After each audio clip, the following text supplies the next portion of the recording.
The Atlanta Falcons lost to Minnesota by 1, lost to Miami in the final seconds, and beat New England. And they can hit you from anywhere on the field. Here is Steve Bartkowski to Alfred Jenkins, who has caught passes in 60 consecutive games. Bartkowski has another favorite receiver, Wallace Francis, the 8-year veteran. He looks for Francis in the end zone and finds him, but for the second time this year, a touchdown pass nullified by penalties. The 49ers are undefeated with excitement reigning. They alternate quarterbacks, and if it isn't DeBerg, it's Joe Montana off the campus of Notre Dame. Here's Montana on a bootleg going in for a touchdown against the New York Jets. Razzle-dazzle in San Francisco from DeBerg to Hofer to Solomon. Back to DeBerg, the pass to Hofer, and it works down to the Jet 12-yard line. There you have it, the Atlanta Falcons versus the San Francisco 49ers from Candlestick Park in San Francisco.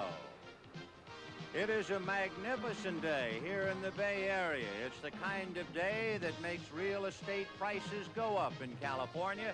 I'm Vin Scully along with George Allen. And George, besides the weather and the meeting of these two, it's a big game for both clubs. It is a very big game. I think we have two teams that can score, put a lot of points on the board. Both clubs have had trouble defensing the pass. We should see a wide open ball game. The 49ers belie the fact that you have to have a good defense to win in the NFL. They perhaps have the worst, giving up the most yardage, and yet they come in here undefeated. Well, the 49ers have won 3 games, but their opponents are 0-9. I think the Atlanta Falcons have better talent than the 49ers. It wouldn't surprise me if the Atlanta Falcons pull this off today. Well, let's find out and go down on the field. It's the Atlanta Falcons and the 49ers. Down on the field, the San Francisco 49ers won the toss. They've elected to receive, and so Tim Mazzetti is teeing the ball up on the 35-yard line, and in a moment we'll get this ball game underway. Mazzetti will be kicking deep. Number 48 is Phil Francis on the left of your screen. Number 35 is Lenville Elliott. Both men standing on the goal line, and before a big crowd in Candlestick, here we go. The undefeated 49ers and Atlanta 1-2.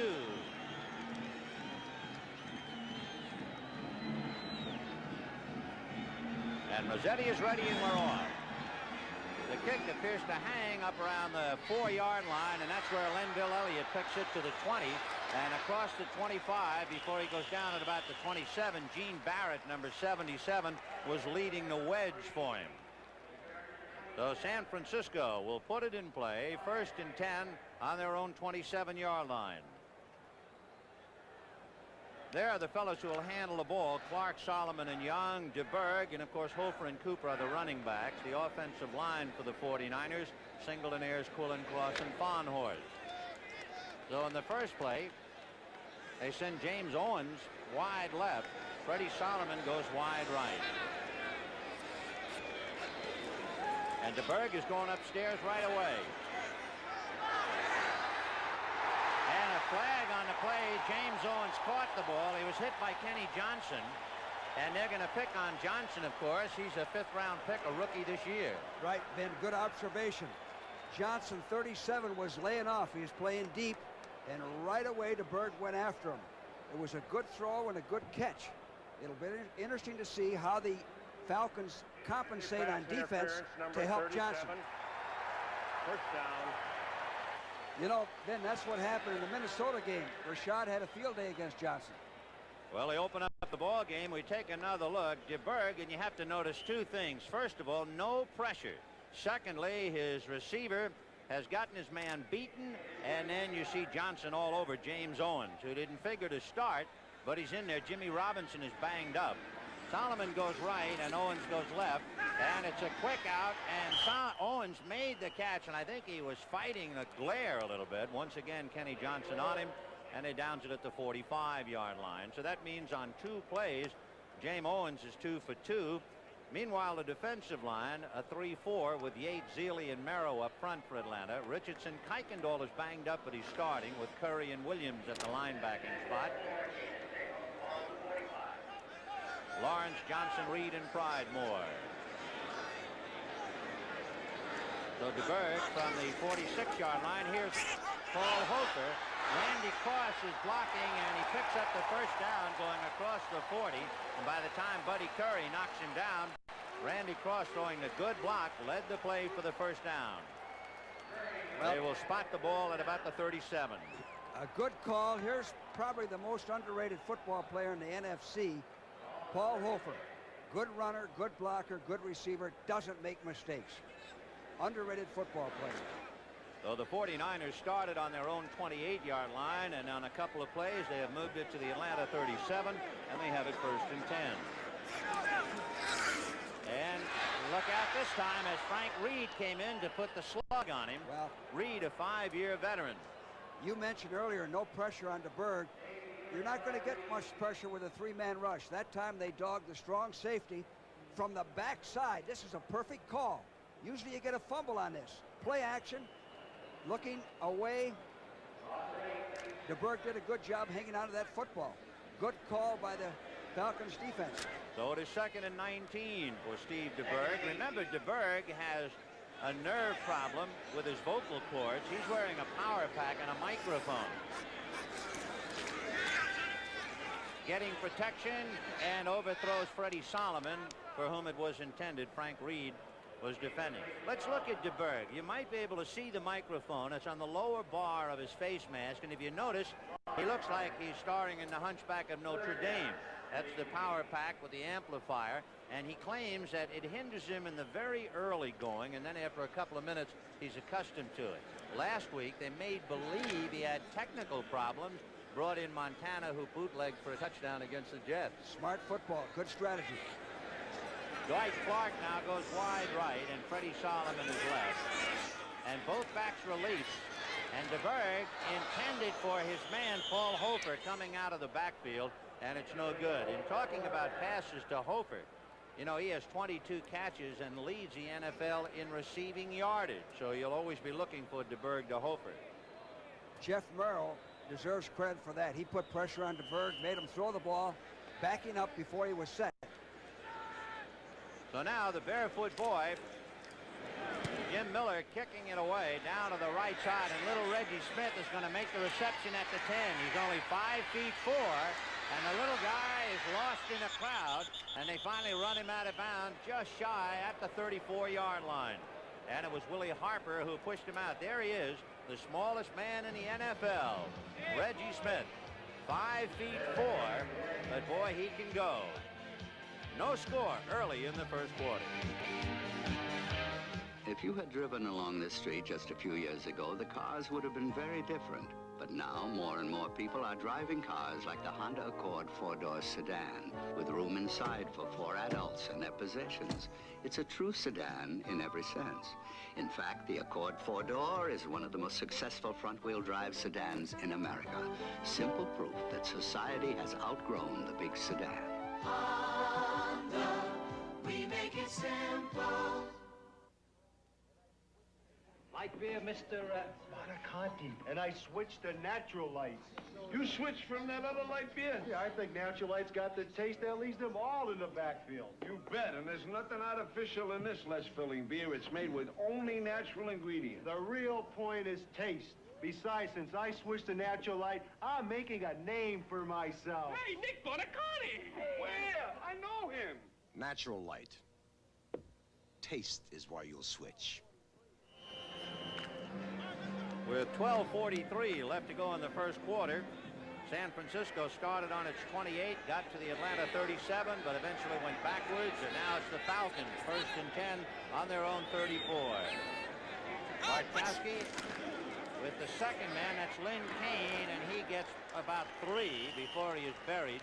Stuckey was the first man to hit him, and then Archie Reese and Ricky Churchman. You know, Vin, I like this offensive line of the Falcons. I think it's a solid line. They got a good center. Van Note reminds me a little bit of Lenny Hoss, who played for the Redskins. They got 2 fine tackles, both 6'6".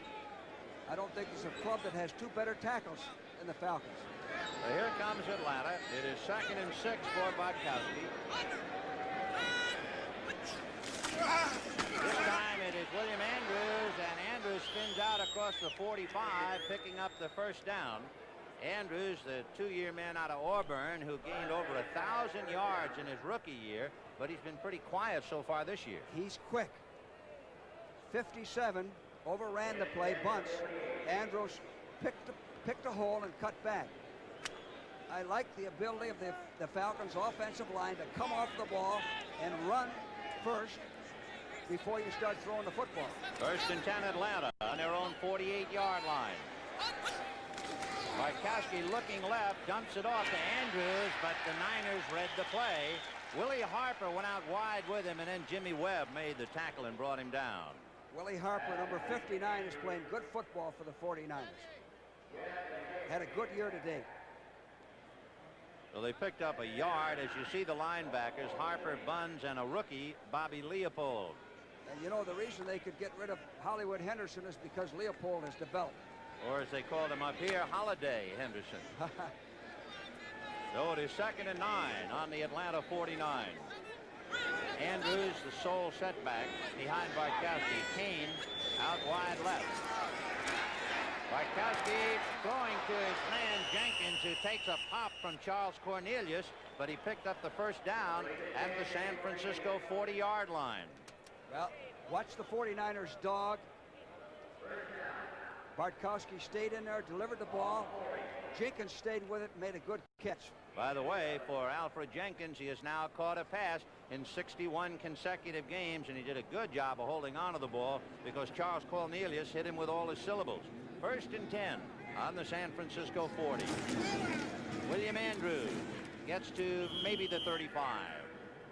You know, Andrews was held to only 21 yards against the Dolphins last week.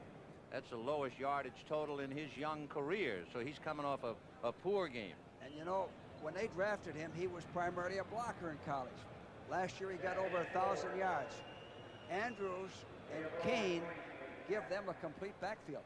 One thing about him too, he is the leading receiver on the Falcons. He's caught 12 passes this year. So it is 2nd and 4 on the 34 at San Francisco.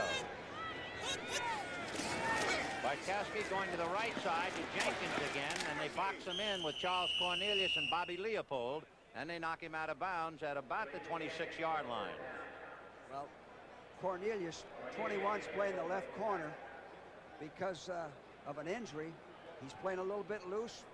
Alfred Jenkins is catching the short passes. Good offensive football by the Falcons. Try to get one-on-one. Go after him.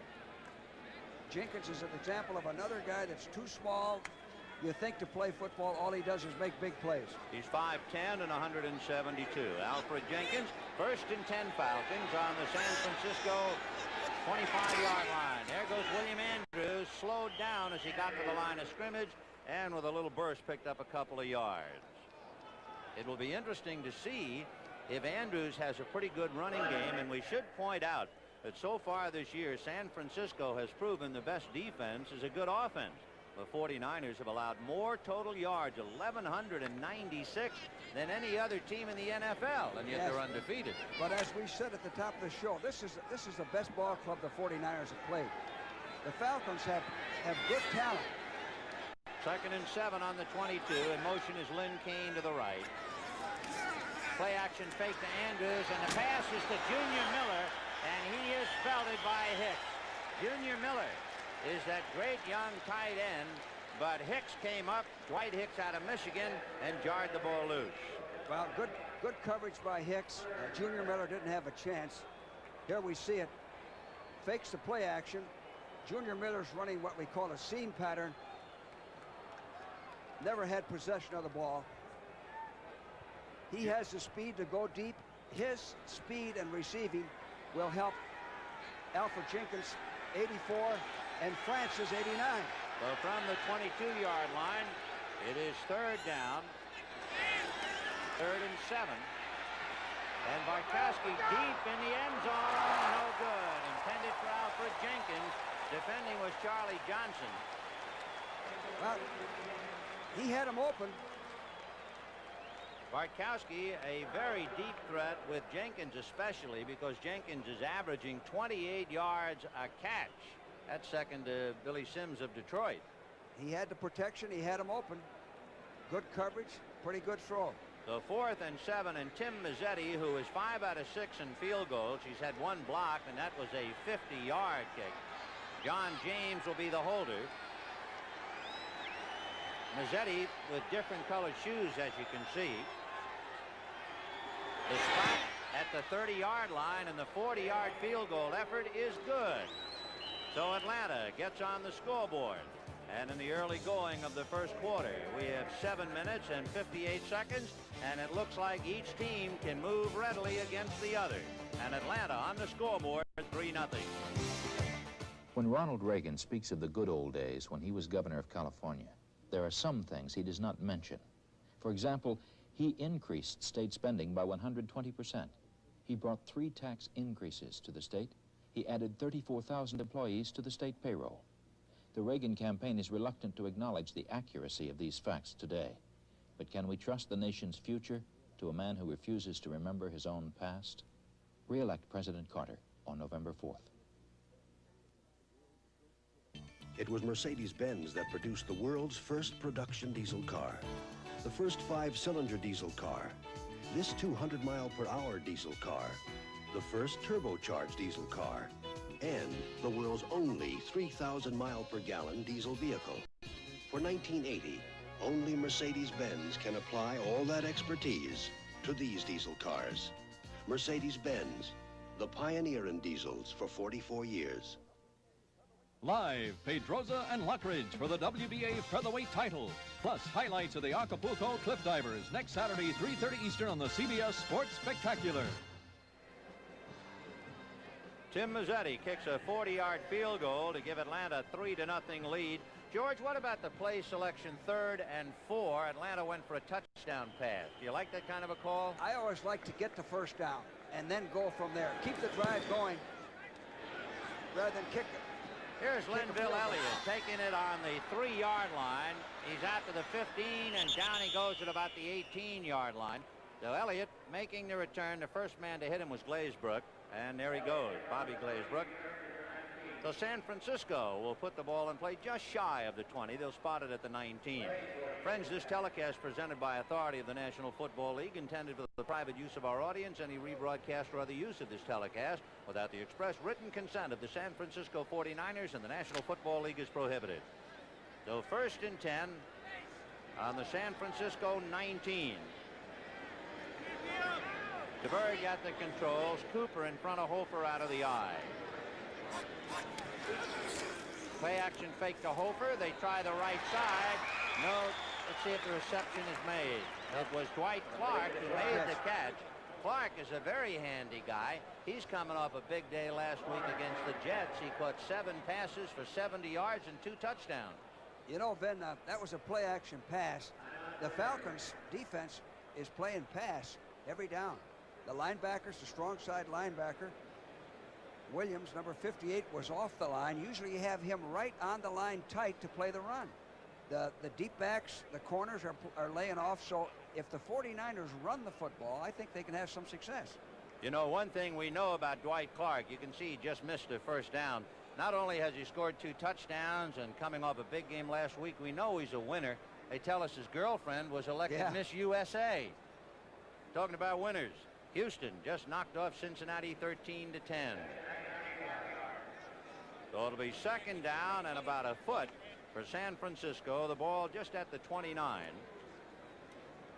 San Francisco, the first time they got the ball, started on their own 28 and moved down to the Atlanta 37, only to be stifled on a good, strong safety dog by Frank Reed, and they finally had to give up the ball. So now it is 2nd and about a foot on the 29. Cooper and Hofer behind DeBerg. They'll go to Big Cooper trying to get outside, and he's going to be dragged down from behind, and Jeff Merrow was the man to catch him. And Merrow, who is a big fella, he is 6'4", 230, and yet he was able to come along and drag Cooper down from behind. And the 49ers had 2 tight ends at that time, Charlie Young and Ramson. They ran to Ramson's side. Not very good blocking. Now that hurts when you got 2nd and 2 and you don't pick up that first down. They had less than a yard. Yes. Now you got to throw the ball. Baltimore leading the Jets 7-0. The Jets, of course, coming off a loss to San Francisco. It is a 3rd and 6 for the Niners, and DeBerg has to go up in the air, lobbing it to Clark, and Dwight makes the reception, fumbles it out of bounds. So, of course, San Francisco possession at the 36 for a first down, and it was Al Richardson who was over there trying to help out. Well, Clark made a fine catch here. The ball was thrown high, and it was kind of floating in there a little bit. You see that? He goes up and takes it, fumbles, out of bounds, forward, first down. You know, when he was at Clemson, Clark did not get all the thunder because the quarterback was Steve Fuller, and Fuller was the #1 draft choice of Kansas City this year, but this fella can catch him. So they pick up the first down at the 36. Ramson on the left side and Charlie Young, the tight end, on the right. And DeBerg is going for a bomb. And there's a collision at the 25. Both men going after the ball. And, of course, Frank Reed is down there arguing that it was Freddie Solomon who bumped Roland Lawrence. But Lawrence has perfect position. This is fine defense on the part of the Falcons. Now watch Lawrence. There's no way the receiver is going to get that ball. He has his body between the receiver and the ball. If anything, the offensive man pushed him. So Roland Lawrence bumping heads with Freddie Solomon. That'll make it a 2nd and 10. The ball on the San Francisco 36.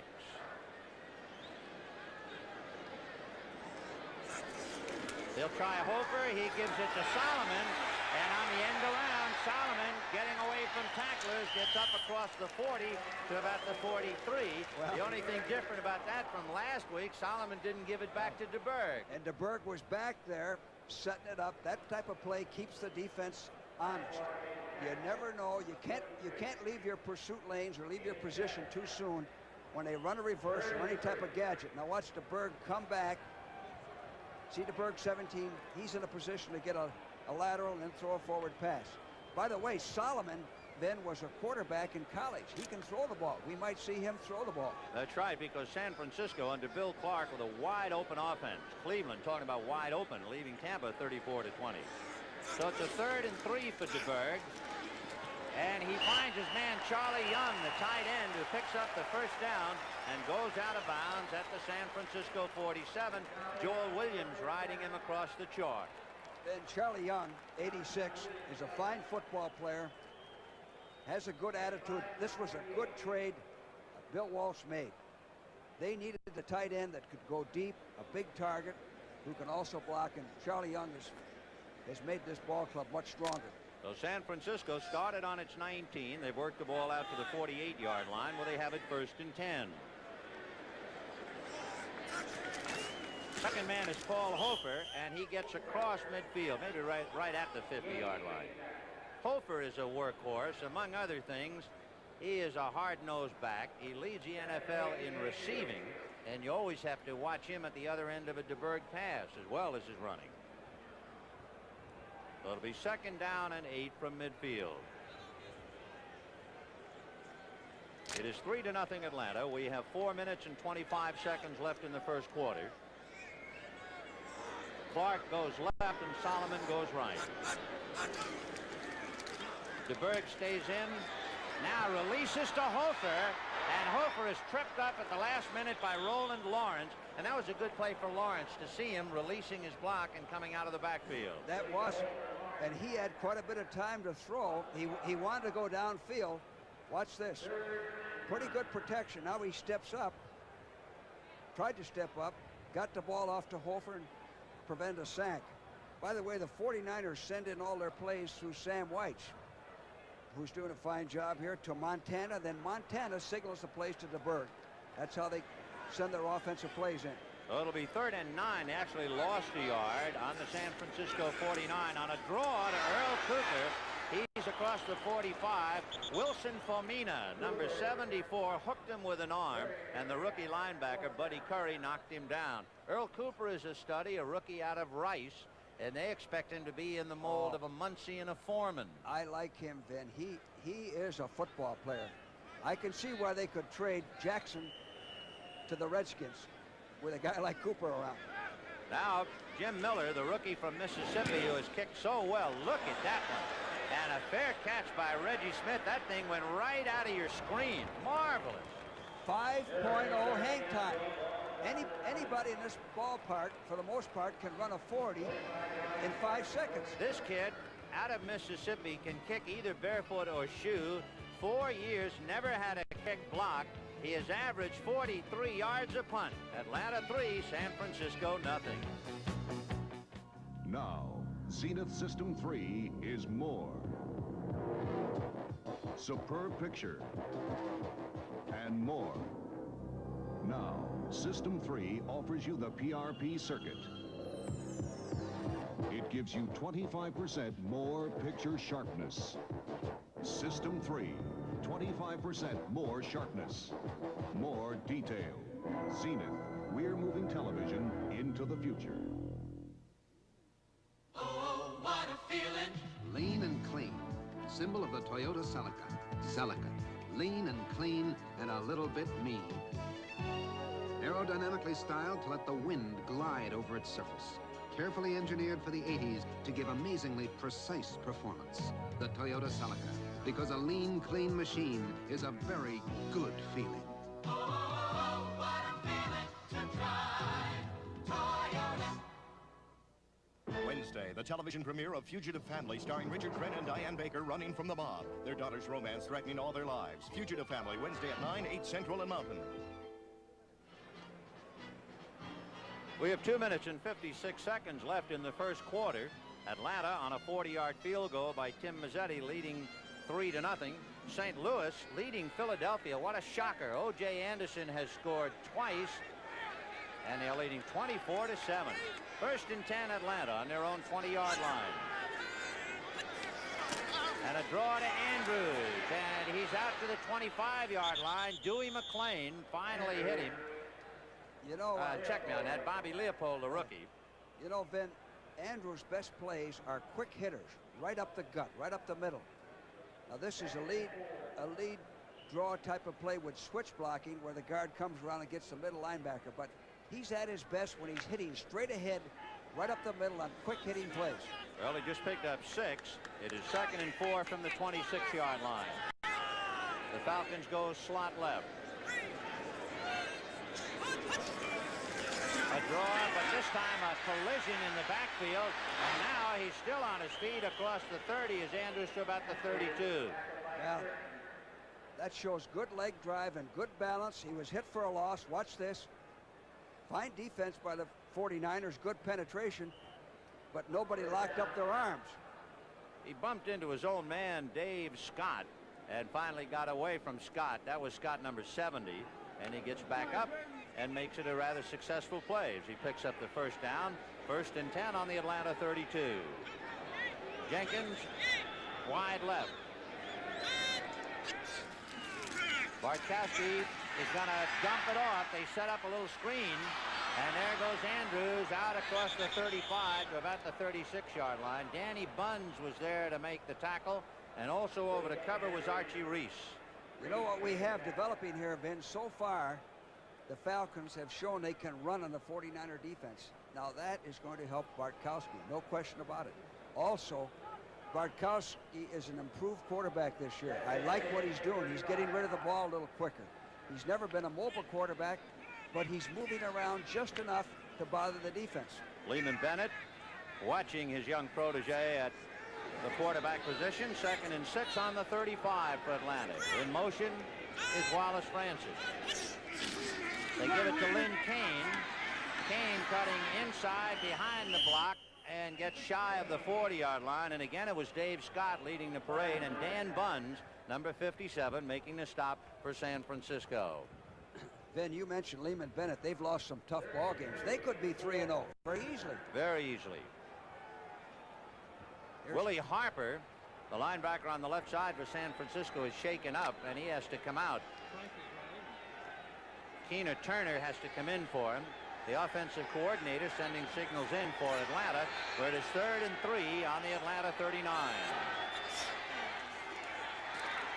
And Bartkowski going upstairs to Andrews, no good. So on a 3rd and 3, they pass to Andrews and they can't connect. Tina Turner, who just came in there for Harper, was there defending. Now, I like the play that he called. It's a good play. The ball should have been completed. It was thrown behind the receiver and just a little bit hard. So John James, longest 59, has not kicked one into the end zone, and he's only had 7 of 14 punts returned. Well, he's a great punter also. Hicks and Solomon standing on the San Francisco 20-yard line. There's James' punt, and it'll be Solomon at the 28. And Solomon gets to the 39-yard line, so a return of about 11 yards, and that's where San Francisco will put it in play. Ray Strong made the tackle. But John James kicks it down there, and San Francisco will trot it in, trailing 3-0. Outside, the Canon NP200 may look like any small copier, but inside there's a world of difference, a world of micronics, where 20 copies a minute are not only possible, but made reliable with a microcomputer. Fiber optics precisely defines your image, and a toner projection system gives you clear copies on virtually any paper. Up to 11 by 17. Compact in size and price, the Canon NP200 is definitely worth looking into. That your dad? Uh-huh. What's he doing? Selling insurance. Oh, what kind? Nationwide. Why? Because he likes to sell good stuff. Oh. My mom's a nationwide agent, too. Really? She likes to help people. Well, nationwide agents like to offer blanket protection for people's lives, health, homes, cars, businesses. He cooks good hot dogs, too. And they cook good hot dogs, too. Nationwide is on your side. Live next Saturday, see spectacular bids. Scheduled bid for Horse of the Year honors at the Jockey Club Gold Cup race. Next Saturday, 5 p.m. Eastern on CBS Sports. The San Francisco 49ers have won their first 3 games of the year for the first time since 1952 with Bill Walsh at the helm. And Atlanta is 1-2, barring a 1-point loss and then a defeat to Miami in the last few seconds. They could be 3-0. DeBerg pitching back to Cooper. Cooper at the 40 and gets to the 45-yard line, a pickup of 6, so it'll be 2nd and 4. Cooper gives the 49ers outside speed as well as inside speed, and he has the size. He reminds me a little bit of John Riggins. Riggins could run outside and inside. He's a real addition to their offense. He's also a good receiver. Many times you draft a guy in the first round and you're not sure whether he can catch the ball like he should in pro football. Paul Hofer did a pretty good job of leading the play. So they spot the ball at the 45. DeBerg to Hofer with Ayers in front. Got away from Merrill, but down he goes, leaping over Kenny Johnson. He was caught from behind by Robert Pennywell. Well, Merrill is playing defense like you want a defensive end to play. He's penetrating. He's getting across. Whether he makes the play or not, he's forcing the runner deep. Joel Williams banged up for Atlanta. He's down on the field. Merrill putting on the pressure, and then Kenny Johnson coming one way. And you can see Joel Williams, a 2-year man out of Wisconsin La Crosse. They picked him up as a free agent from Miami. Then the reason they got this good field position is that John James rushed his punt. Got off a poor kick. Come, drive in the 4th dimension. Experience the 4-wheel drive edge of the American Eagle. Feel our 4 wheels bite into bone-dry pavement, slice through rain, eat up snow. The American Eagle takes your family with confidence where it's never been before. And introducing an all-new Eagle with high gas mileage and a list price starting at $59.95. Experience driving in the 4th dimension with the American Eagles from American Motors. Hey, man, I want natural light. A dapper skyscraper like you, Switch. Sure, for me, natural light's great taste run hoops around everyone else. And there's nothing artificial in this less-filling beer. It's made with only natural ingredients. Yeah, but taste is why I switched. Whoa, nice. Cashmere? Whoa, you can call it cashmere, you can call it reindeer. Or you can call for more beer. Natural light. Taste is why you'll switch. My name is Mike Withers. I'm a State Farm insurance agent in Rockland, California, speaking for thousands of State Farm agents all over the country. We have various reasons why we think State Farm has maintained a reputation and people keep coming back to us year after year. My personal belief is that it's the service. We deliver when the policyholder has a problem. We sell on that basis and we deliver on that basis, and people keep coming back. State Farm is there. The NFL on CBS. Today's game is sponsored by Natural Light Beer, brewed with only natural ingredients for a clean, refreshing taste. And by American Motors, Concord, Spirit, and Eagle, built to last from American Motors. Atlanta leading San Francisco 3-0 on a 40-yard field goal by Tim Mazzetti. We have 14 minutes to the half, and the 49ers will put it in play from their own 44-yard line. It's a 3rd and about 7 for Steve DeBerg. Hofer is releasing, and the pass is to Hofer to the 45 to midfield. And if he got out beyond, he did. It'll be a first down. So Hofer knocked out by Roland Lawrence, but there he is, leading the NFL in receiving yardage. Good for the first down. Smart offensive football. They sent Solomon in motion. The Falcons' defense to strong side. They came back weak side to Hofer to pick up the first down. The Falcons' defense to Johnson's side to give him some help. Solomon and Clark were on the same side. 1st and 10 on the Atlanta 49-yard line. San Francisco has shown it can move the ball, but they haven't been able to move it close enough to get on the scoreboard. Freddie Solomon goes right.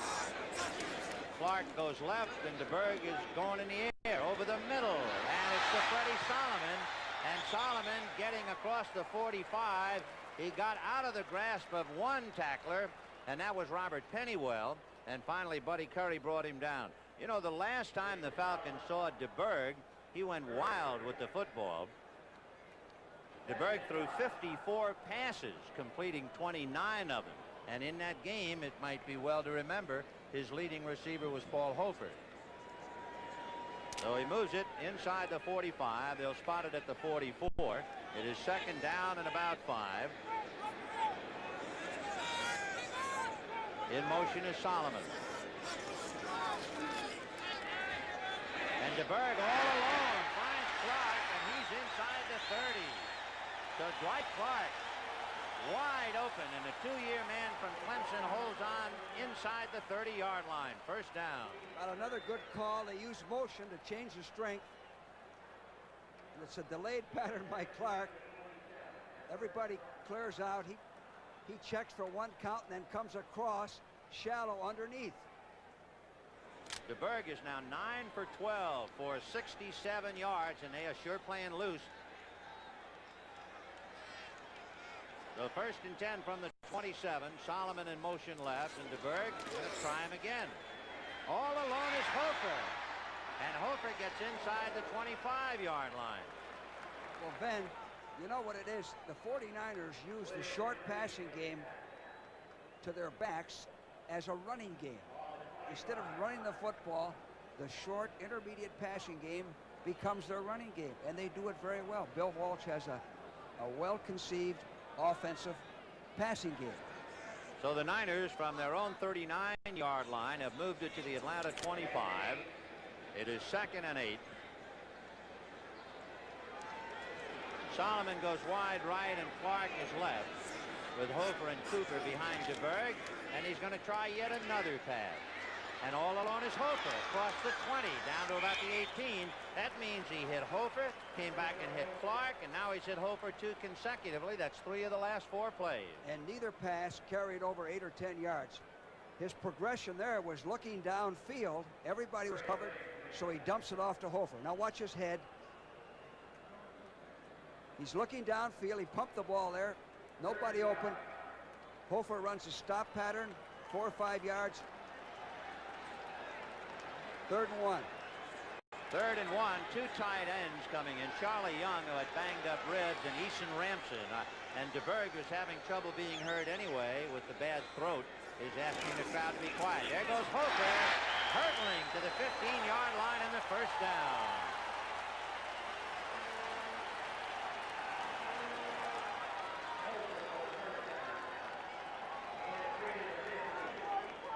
Who is Paul Hofer? Well, he was in the shadow of O.J. Simpson for a while. 5 years out of Mississippi, one of 7 children. 2 years in a row, he won the Len Eschmont Award up here as the most inspirational player on the 49ers. That tells you a lot. And he had 2 hands on the football on 3rd and 1. That's what I like. 1st and 10 on the Atlanta 15-yard line. Charlie Young is on a wing. Play action fake to Hofer. DeBerg with time. Has his man. Eason Ramson, and the tight end is belted at the 10-yard line. And it was Dewey McClain who hit him and knocked the wind out of him for the moment. And Ramson is shaken out. Ramson did a fine job of hanging on to the football. Now, the reason this pass is open, where the tight end comes across, is that the weak side linebacker, the right linebacker, is laying off and helping Johnson on the corner. So as a result, here it is, play action. That area is open. Then he comes back in, makes the tackle. Boy, McClain hit him.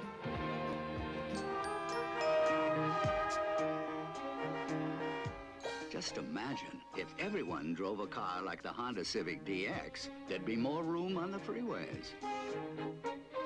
There'd be more space to park. And we'd probably all use less gas. The Honda Civic DX, it could make life a lot simpler. Honda, we make it simple. Life of Georgia in New Orleans? Sure, they're my company. They handle my personal and business insurance. My business is custom design, so I can appreciate the way my Life of Georgia agent has tailored a plan to suit my needs. I work hard, and I expect my life insurance company to do the same. So I chose Life of Georgia. They're one of the largest in the country, and here in North Carolina, they work with me. Life of Georgia. We're working hard to ensure your future. Eason Ramson shaken up on that savage hit by Dewey McClain. He is evidently okay. First drafted by Green Bay. Here's the hit. Watch McClain just stick him. Ramson shaken up, and Charlie Young is playing with bruised ribs, and the Niners have only 2 tight ends. So 2nd and 5 from the Atlanta 10-yard line. It is Phil Francis along with Paul Hofer now. Play action fake to Francis. There's Hofer, but he is hit and dropped as he backed across the 10-yard line. It was Frank Reed who hit him. You know, Ben, Hofer shows his versatility. The ball is really badly thrown. Fakes to the fullback, play action. Now watch this. He has to make a complete pivot. Stays with it. Picks up a few yards. Hofer now has handled the ball 1, 2, 3, 4, 5 of the last 7 plays. So 3rd down with Steve DeBerg working the ball from his own 39 inside the Atlanta 10, and San Francisco asking for a timeout, and DeBerg coming over to Bill Walsh. That's something you don't like to see. Use a timeout before the 2-minute drill. It catches up with you. 8:56 to the half. At about $4.50 a quart, this is one of the most expensive motor oils in the world. Or is it? If you drive 25,000 miles a year, the money you save on gas, oil changes, and oil filters alone can add up to $83. Up to $83. By switching from conventional 10W40 motor oil to synthetic Mobil 1. Mobil 1. The oil that saves you gas. And more.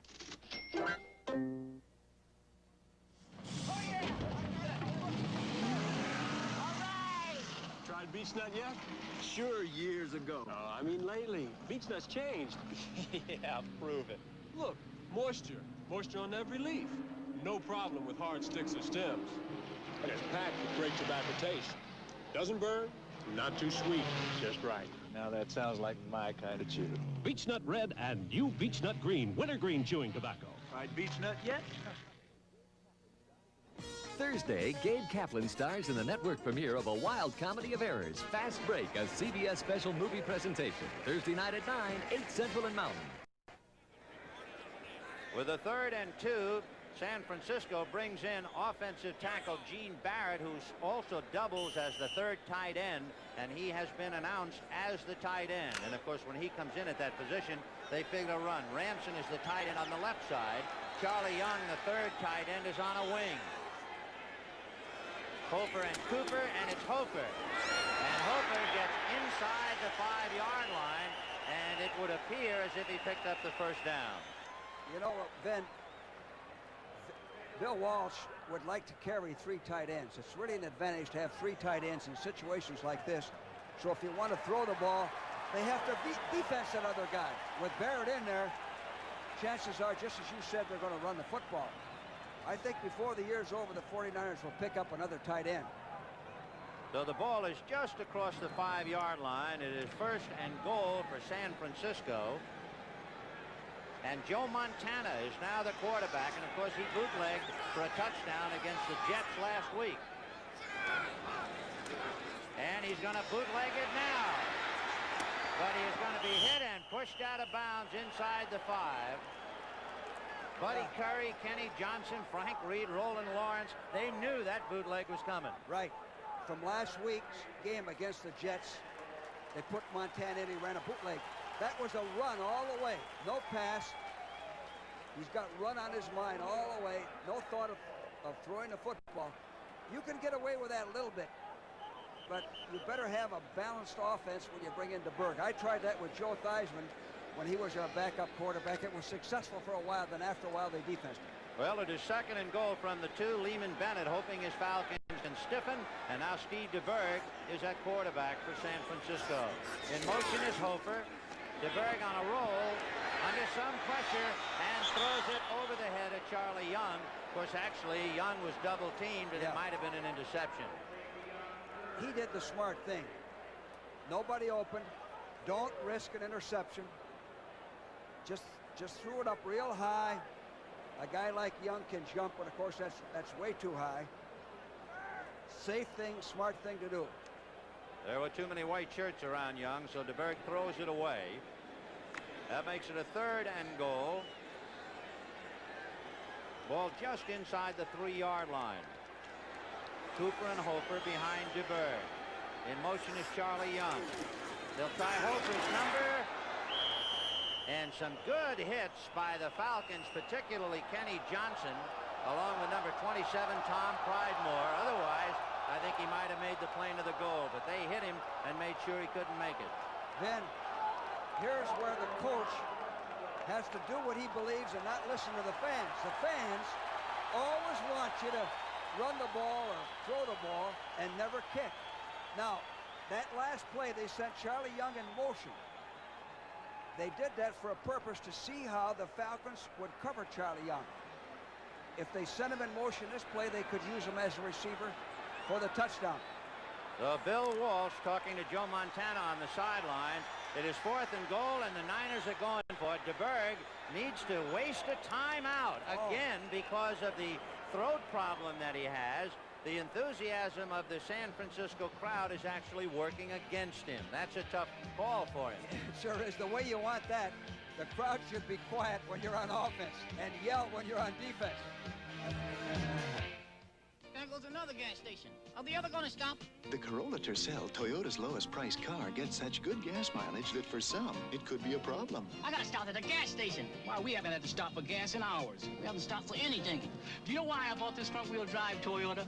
Allow gas to be gas mileage. I'll stop, but I don't have to, because this is Toyota's highest mileage car.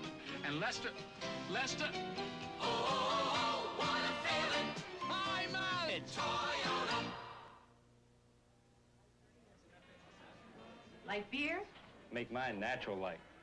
Hey, Cat Food Hunter, I thought you pitched that other light beer. I drink natural light because the taste strikes home with me. Yeah, there's nothing artificial in this light beer. It's made with only natural ingredients. Great, but it's that taste that winds me up. Hey! Bull's ear, catnip! Natural light. Taste is why you'll switch. Oh, yeah. There's Bill Walsh, 49 years old, the end of November, and there is Lehman Bennett at the other side. It is a 4th and goal from the 1, and DeBerg giving it to Cooper. He did not make it. The Atlanta Falcons hold him just shy of the goal line, and it's the old story. The only time a coach should listen to the fans is if the fans agree to pay his mortgage. That's pretty good. The big thing down here, this is a pitch to Cooper, weak side. Really great defense by the Falcons. They got penetration. Curry, number 50, comes over. Here it is again. Watch 50 come over there, Curry. Merrill got across, forced him deep. My rule was when I got down there, I wanted to come away with 3 points. I didn't want to take a chance and come up empty-handed, Ben. Well, the Gold Miners came up with an empty pan. It's 3-0 Atlanta. Can't wait to show you my new car. A solid, new 1981 Bartell. Bud, that's the new 81 Cutlass Supreme. Sure, Oldsmobile had it built, but it's me. Solid. Sound good? Great styling, and I even got a diesel for solid economy. I tell you, this car is me. We've had one built for you. Bartell. Cutlass Supreme. Oldsmobile. The world's most advanced twin-blade razors are only as careful, gotcha, as you are. The Norelco rechargeable rotary razor has 36 surgical steel blades, carefully protected by 3 floating heads, and a unique shaving angle for a very close shave wherever you are, without a nick or a cut. The choice is yours. The close, careful Norelco rechargeable rotary razor, or 2 blades and gotcha. Sunday, the NFL Today kicks off another wild, unpredictable afternoon of football. Check local listings for the game and time in your area on CBS Sports. A fruitless San Francisco drive that covered 60 yards, consumed 7 minutes and 24 seconds. They had 2 timeouts, and they came up with nothing. So Atlanta puts it in play. 1st and 10 from the 1. Bartkowski has Kane and Andrews behind him. And Bartkowski trying to sneak it out, maybe picked up a yard. Nothing wrong with that play. You're coming out of your own end zone. You got a big quarterback like Bartkowski, straight ahead, safe ball handling. He didn't make much, but it's still a good call. Here it is. There's a snap. They're going behind a good center like Van Oak. Pick up a couple of yards. So it is 2nd down and 8 for Atlanta, leading 3-0. And we have 7 minutes and 4 seconds to the half.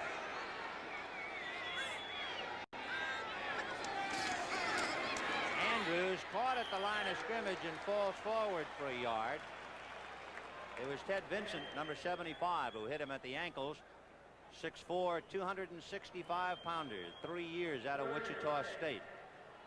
Well, they're doing what they can do well, go straight ahead, pick up a few more yards. Now it's 3rd and 5. So the ball is on the 5-yard line. They send Jackson wide right, and Francis in a slot left inside Jenkins. Bartkowski giving it to Cooper, and Big Andrews fights his way out to about the 10-yard line. Well, they're staying with William Andrews. In fact, if you're James Mayberry, you barely, if ever, get your hands on the ball. Good offensive football in this area of the field. And they just missed picking up the 1st down. Well, they missed by about a yard. They started on the 1. They got it out to the 10. So it is 4th and 1. And John James, averaging a little under 40 yards, did not kick it very well, as you can see, his first punt of the day. You have Solomon and Hicks standing back on the San Francisco 47. James, under some pressure, hangs it, and it will take a San Francisco bounce before it is finally down inside the Atlanta 40-yard line. Tony Dakin was the man who downed it.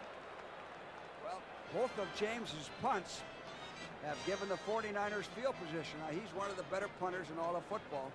That ball floated, took a bad bounce. Well, they'll put it on the Atlanta 36-yard line. There's some finals. Pittsburgh over Chicago. Rams beat the Giants. Detroit beat Minnesota. No upsets there. San Diego, Kansas City even in the second.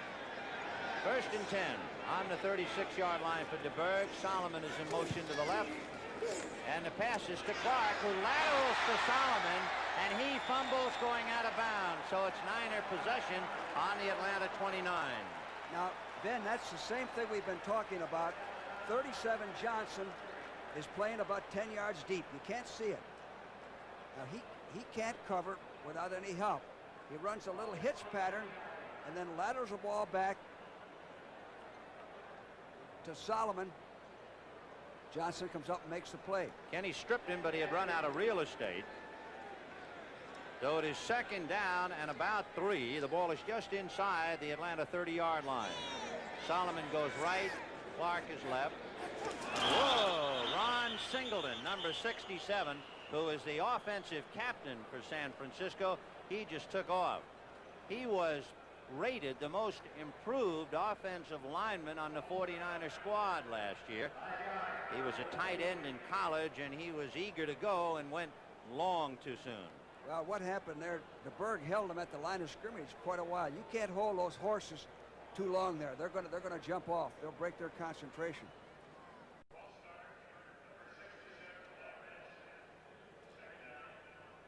So that'll make it 2nd and 8 on the Atlanta 34-yard line.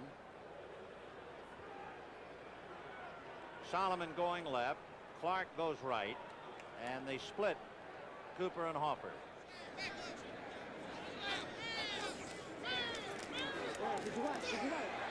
And DeBerg has Solomon at the 30-yard line, and they drive him back a yard. But they will place the ball at the 30. They'll pick up a 4.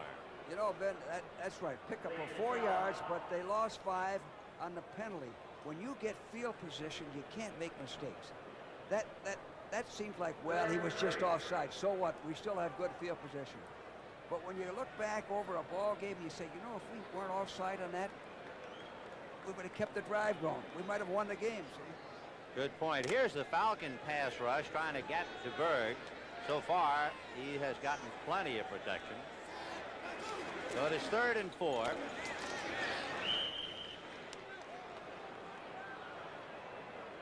Wilson Formina making the stop. So Hofer, the workhorse, unable to move it, and it'll be 4th down. And San Francisco slightly dispirited at this time. They ran out on the 1-yard line, and they were unable to move it this time. Well, here's an example right here. Instead of picking up a 1st down, now they have to go for a field goal. The field goal by Ray Wershing, who is 4 out of 5. His longest is a 37. He led the NFL. The spot at the 37, so it's a 47-yard effort, and it hit the bar and went over. How do you do? Holy mackerel. He kicked a line drive. Usually when you kick a line drive, you don't get that type of a bounce.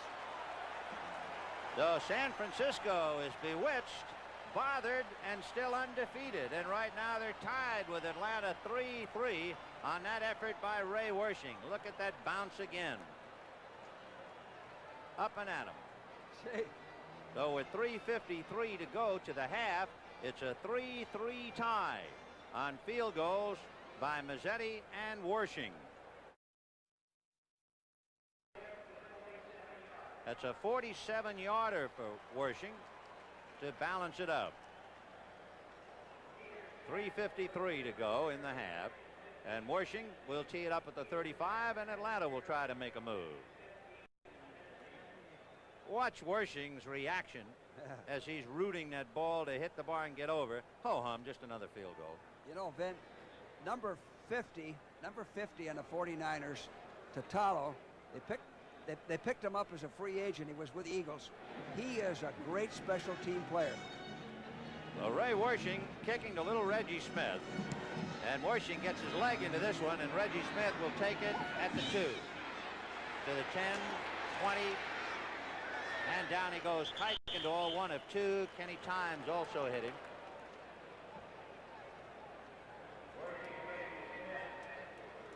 I'm for some reason mixing that up, sure. So Reggie Smith brings it back, and Atlanta will put it in play and try and get something going at their own 25-yard line. You know, Vin, Reggie Smith shows good hands. He's very sure in handling the ball, and he shows good quickness. He doesn't have the great speed, it doesn't look like, but he has good quickness. Oh, let's see what Bartkowski does now. From his own 25.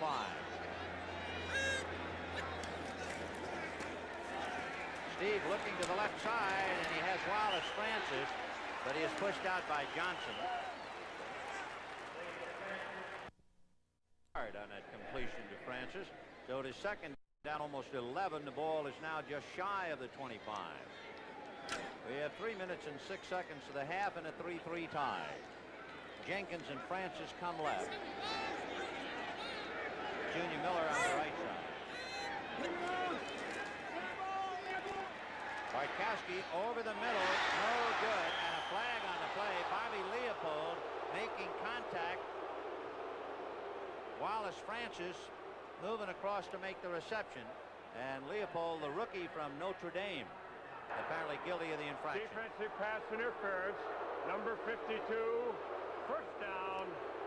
Well, Leopold 52 has such good position on him that he's playing the ball like he's the receiver. The 49ers were in a four-man line, went back to their standard defense. Now watch him right here. He's right there.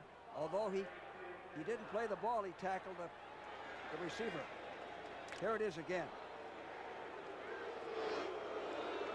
Good call by the officials. So first and 10 for Atlanta on its 32-yard line. Francis in a slot left. And Bartkowski going down the right side. No good, and oh, are the Falcons angry. Alfred Jackson made the catch. Well, the official saying that he was not in possession going out of bounds. And Ricky Churchman defending. Right, he juggled the ball. He didn't have possession of it. And that time they went back to the three-man line. Good protection. Time to throw the ball. Here it is. Split the defense. He didn't have possession of the ball. And look at the Falcons. They came flying out of the nest on that call. It is second and 10 on the 32. Francis going right. Jenkins goes left. Andrews and Kane behind Bartkowski. Timeout. And San Francisco calling time. They have used all three of their timeouts. To use your third timeout on defense, that's unusual. That catches up with you. You have to save those timeouts for when you need them. Well, San Francisco, on the contrary, burning up their three. One of them, you remember, DeBerg could not be heard with the crowd cheering, and he called time. Now a defensive timeout for San Francisco. They're on their own. Meanwhile, Atlanta has not used a timeout. The officials today, Bob Frederick is the referee. The umpire is Lou Palazzi. Head linesman Sid Seaman, and the line judge Bob Beeks. Back judge Bill Swanson. The side judge Ron Murphy, and the field judge is Bob Wortman. San Francisco have used all three of their timeouts for the second quarter of the first half. There's the catch by Jackson, and then the hit by Churchman.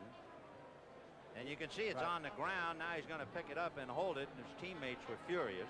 The contact knocked the ball loose, knocked him out of bounds. The official made the correct call.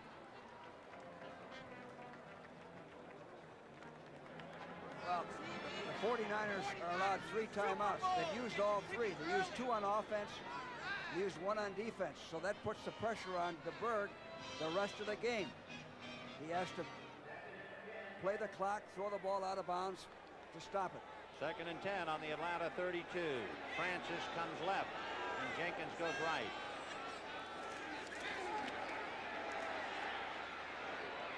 Deflected into the hands of Ricky Churchman. There's a flag on the play. Churchman takes a lick and gets outside to the 30-yard line, but let's wait. The flag on the play, we'll see the call.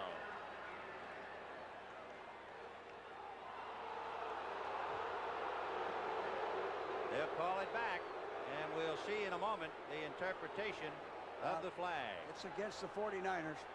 It'll be pass interference against San Francisco, and the interference evidently against Charles Cornelius. Defensive pass interference. First down, Atlanta. So Atlanta, instead of an interception, see if you can see number 28, Charles Cornelius.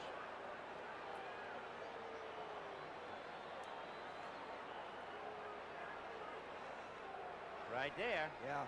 That's it. He hit him. He didn't have a fair shot to catch the ball. No question about that. It wasn't even close. So Cornelius hits Jenkins. Atlanta 1st and 10 in San Francisco territory at the 48. 2:30 left in the half. And Bartkowski deep down the left side. No good. Just off the hands of Wallace Francis with Charlie Johnson defending. Francis ran a perfect pattern. He had a 30-yard gain there if he throws the ball. He had no arch on the ball. He threw the ball nose down. Francis didn't have a chance to catch it. Here it is. Francis is covered short and long. He's splitting the defense. Now watch this. No chance. Made a good effort. You can't miss those plays. When you got a guy open, you got to hit him. Well, it's 2nd and 10 on the San Francisco 48. Bartkowski is 5 for 10 for 23 yards. In contrast, DeBerg is 15 for 19 and 109 yards, but the score's even 3-3. Bartkowski on a draw. Andrews bumped into Van Note, now trying to make a play out of it on his own. And there's a flag on the play. Well, the reason Andrews was hit and jammed back is a 49ers dog. Closed up the hole. He'll bump into his center, Van Note, number 57, and then he turned what appeared to be a busted play into a big gainer, but the preliminary signal is holding against Atlanta.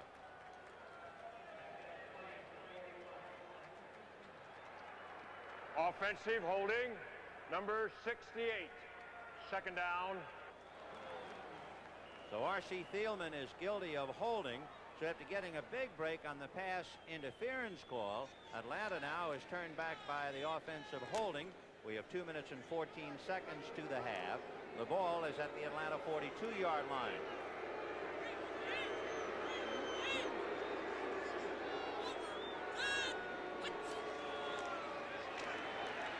Bartkowski to Andrews at the 40, 45, midfield, hurdles over down to about the 46-yard line where Charles Johnson and Ricky Churchman brought him down. Good offensive football. The 49ers came in with Perry and Rhodes for Bunce and Harper. Bartkowski wants to go downfield. He dumps it off to Andrews, picks up good yardage. If you had driven along this street just a few years ago, the cars would have been very different. But now, more and more people are driving cars like the Honda Accord four-door sedan, with room inside for 4 adults and their possessions. It's a true sedan in every sense. In fact, the Accord four-door is one of the most successful front-wheel drive sedans in America. Simple proof that society has outgrown the big sedan. Honda, we make it simple. John Burns joined the Army in March and kept us waiting until October. Kathy Wolf joined the Army in May and kept us waiting all summer. If you're a high school graduate or about to be, you can join the Army now and take up to 12 months to report for duty. That way, if you qualify, we can guarantee you the skill training that makes you happiest. And we think a happy soldier is worth waiting for. This is the Army, a chance to serve your country as you serve yourself. Call this number toll-free. With Medicare costs out of sight, 60 Minutes looks at a hospital bill. Length of stay, 23 days. Size of bill, $77,000. Sunday on CBS. Portable television, bright sunshine, and a boy and a girl. Can't ask for more here at Candlestick right now. A good ball game, a 3-3 tie. Atlanta moving the ball to the San Francisco 47, and there's a shocker. St. Louis upsets Philadelphia 24-14. 3rd and 8.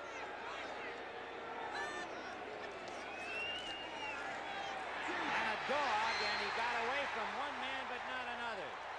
It was Hicks who first put the initial pressure. Dwight Hicks, the rookie, and Jim Stuckey finally brought him down.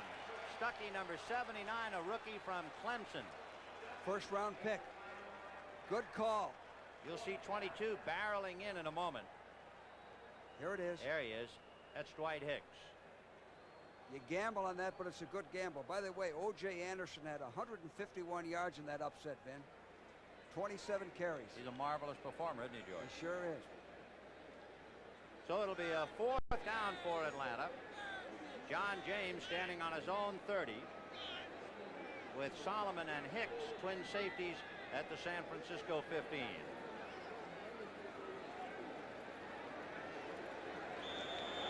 1 minute and 24 seconds, and let's see if it's a long count. Yeah, good football. Keep the clock running. Put a little more pressure on DeBerg. Yes. No timeouts remaining. We got 123. Delay, offense, 4th down. So from the 46, they're penalized to the Atlanta 41. And all that really means a little more time has been consumed. And the twin safeties move up 5 yards, Hicks and Solomon. An important factor, the 49ers have used their timeouts. 3-3 in the half.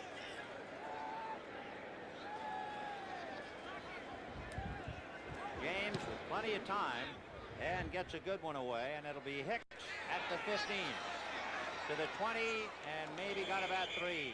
Dakin drilled him coming in one side, and that was enough. So Tony Dakin, a good special teams man, along with Ray Strong, with the 2 men to hit him, and John James does his job. San Francisco will put it in play on their own 23 with 1 minute and 13 left, but even just as important or more so, no timeouts. He had a 4.5 hang time. That's one of the reasons they couldn't return it. 1st and 10 on the 23 for San Francisco. Big Earl Cooper not going anywhere on that play. A rookie out of Rice. He was such a powerful looking senior that he was invited to play in the Blue-Gray, the East-West, and the Senior Bowl. There's a timeout to stop the clock with 1 minute and 3 seconds to the half. And DeBerg over to talk to Bill Walsh. I guess under the circumstances, you'd go for the bomb. You should throw 1 bomb in here. You might get a big play out of it. You might get a penalty. The worst you should get is an incomplete pass. I would think they'd throw over there on 37, Johnson again. See how he's playing. If they're not giving him any help, if he's playing deep, throw in front of him, get out of bounds, and stop the clock. Steve DeBerg has played 4 games against Atlanta in his young career. He is 1-3. And he has just been a 50% passer. Lehman Bennett shoring up his defense. DeBerg has had a very showy first half. He's completed 15 out of 19 for 109 yards, but he hasn't really been able to put anything on the boards. And most of his passes have really been, as you called it, George, really a running game, dumping them off to the backs. Lehman Bennett was probably telling his defense now, loosen up. Don't give them anything cheap. We don't want to go in behind. A 3-3 tie, 1 minute and 3 seconds to the half. Those are DeBerg's numbers. 2nd and 9. DeBerg over the middle to Cooper, and he is dragged down as he crossed the 25-yard line. Richardson and Curry got him. And the clock continues to tick to 54 seconds. And now Atlanta calling a timeout. Well, now that's good football, Ben, for Atlanta, because if they can force the 49ers to punt, you can put the punt block on, or you can put your return on, and you might have position to kick a field goal. You've got your timeouts left. If you don't have to use them all, I believe they have 2 left. That's right. So that's good defensive thinking. So the San Francisco 49ers 3-0 coming into this one. The Atlanta Falcons 1-2, but they have played much better than that record would indicate. Now you can see the Falcons with 1 timeout remaining. The ball is on the San Francisco 27-yard line, and DeBerg coming back in and whispering the call to his teammates. We were talking to him before the ball game, and he really does need the microphone. He can barely speak. 3rd and 6. Solomon goes wide right. And here's Clark on the wide left side. DeBerg to Solomon, and he'll run it out of bounds at the 37-yard line to stop the clock. That'll be enough for a first down. Roland Lawrence was over there defending. Right, and Roland Lawrence had him all alone.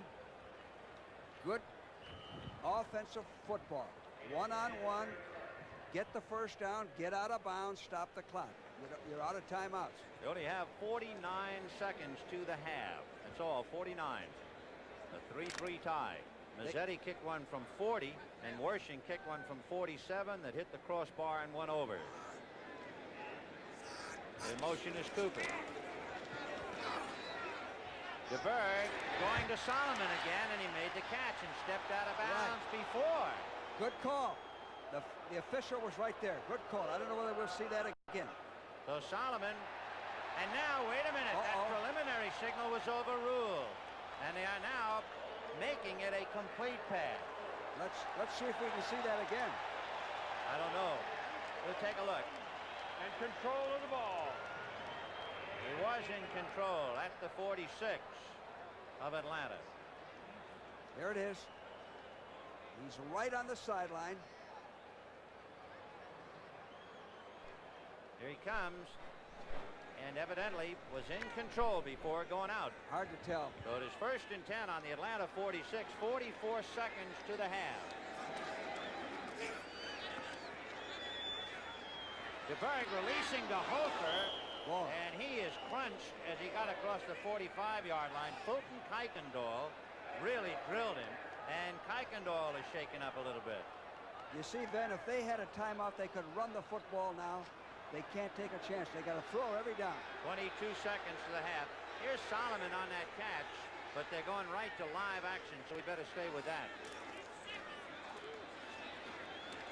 DeBerg, no good that time. Intended for Clark. That'll stop the clock with 11 seconds.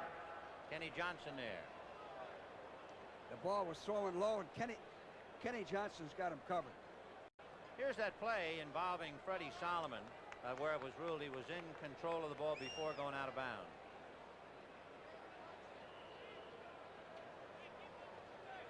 Got it, and then went out. Well, to me, I thought he only had 1 foot in.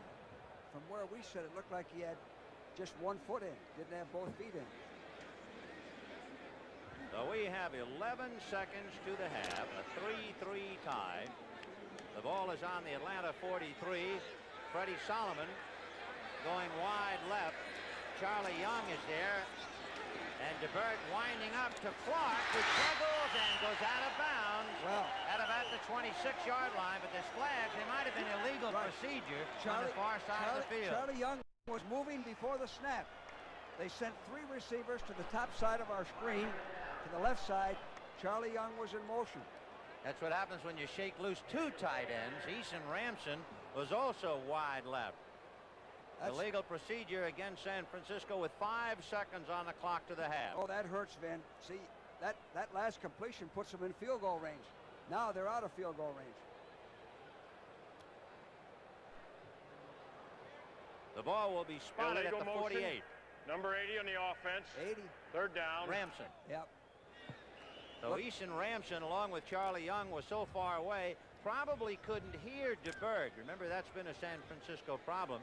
The quarterback with a bad throat, wearing a microphone and a power pack on his back. So 3rd and 12 from the Atlanta 48. 5 seconds, just enough to get this one off. And DeBerg going deep, and it is picked off by Richardson. Richardson to the 45, to midfield, to the 45, tripped at the 40-yard line. Flag on the play. Now, time is out, but remember, it depends against whom the infraction. So Richardson, Al Richardson, a rookie out of Georgia Tech. Well, good coverage. He's not open. He throws it right in. And Richardson shows some good running ability here. And with the interception, time has run out. It was a 28-yard return. Flipping on the return. Offensive foul will not extend the quarter. Quarter ends That sums it up succinctly. At the end of the half, a 3-3 tie. When you come right down to it, what kind of a person should occupy the Oval Office? Should it be a person who, like Ronald Reagan, opens his presidential campaign with a statement that alienates the people of China and follows it up with a statement that disparages the American South, and who is always explaining today what he really meant yesterday? Or should a man sit here who understands how to bring the people of this country and the world closer together? Figure it out for yourself. When I looked at Datsun 280ZX and Porsche 924, I also looked at this new Mazda RX-7, and that's all it took. Just one look, that's all it took. Yeah, just one look, that's all it took. You get a lot of refined sports car with the Mazda RX-7. You also get great mileage, and you get it all at a price that'll really make you look twice. Yeah, the more you look, the more you like. You're looking at the best dandruff shampoo money can buy because it's been clinically proven best. Testing at a major medical school proved it works faster, gives more complete dandruff control than any leading dandruff shampoo. It's Selsun Blue, the only leading shampoo with selenium sulfide, the anti-dandruff ingredient doctors recommend most. No other brand has it.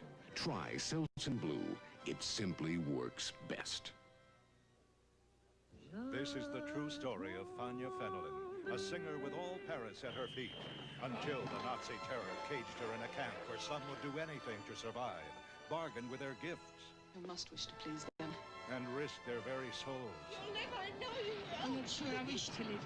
In this nightmare, she played to live, and lived to tell the triumphant story of the women who were playing for time. Acclaimed as 3 of television's finest hours ever. Tuesday, September 30th. Back in New York, I'm Brent Musburger with Irv Cross. I'm sure you'd like to get right up to date on scores, so let's take you over to the great big board. And there the Rams dominate the Giants 28-7 for the lowly Giants. The Dallas Cowboys are next. Peacock, 19 carries, 85 yards.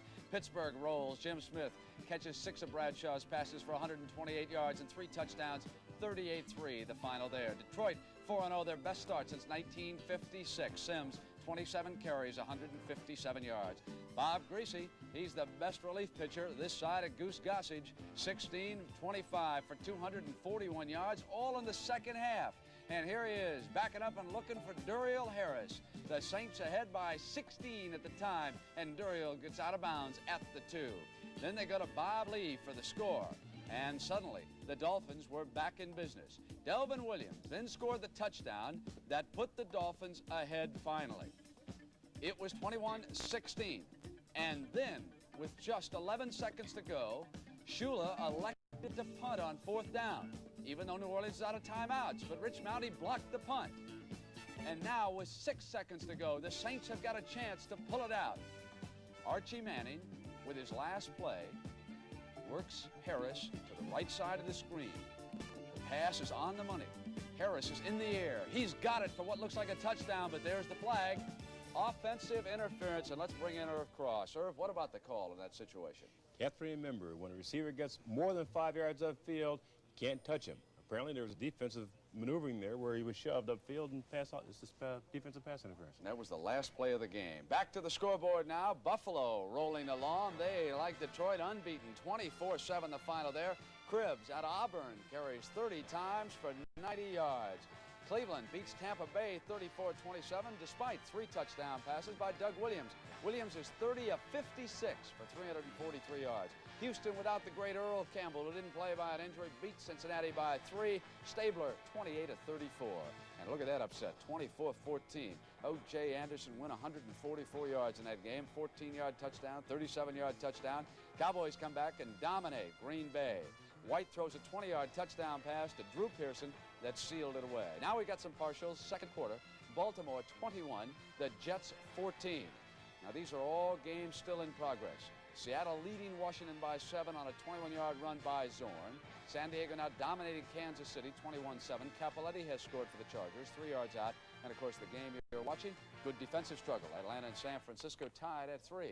And the NFL Today continues on CBS after these messages from your local station. One of the reasons why the Los Angeles Rams got off to that atrocious start is the fact that Wendell Tyler has not been able to play because of an injury. Well, they turned today to Elvis Peacock, and he finally came through. He missed a lot of playing time because of a damaged knee. But this was the former Oklahoma Star's afternoon in the Meadowlands. On 4th and goal, they stretch the defense, and then Peacock just bangs in. Then they set it up in the eye as they come back down on the Giants, and they jump the big fellow over the top, and it was 14-0. But that's not all the weapons Ferragamo's got. Rookie tight end by the name of Walt Arnold, crossing pattern wide open. And the young man from New Mexico just strides on in. And it's going to be a long season for that man right there. Now Ferragamo again, he's got one of the better long arms in the NFL, throwing it from about the 27. There's Drew Hill, 60 yards, down to the New York 4-yard line. Now let's run Peacock wide, but he likes contact. He'll cut upfield and take on the defensive back, and he'll still get in for his 3rd score. Last play of the game, Scott Brunner, the rookie out of Delaware, zips one to Perkins, and it was all Los Angeles in that game, just like it was all Pittsburgh and the one you've got. One-sided right from the very opening gun. The Steelers won the game 38-3. Jim Smith, substituting for the injured John Stallworth, caught 3 touchdown passes, had a big day, and Bradshaw goes to them early. In the first quarter, number 12 looks to his left and sees number 86 in the end zone. Jim Smith picked up his first TD pass of the day. Smith again on the receiving end of this one, touchdown pass number 2.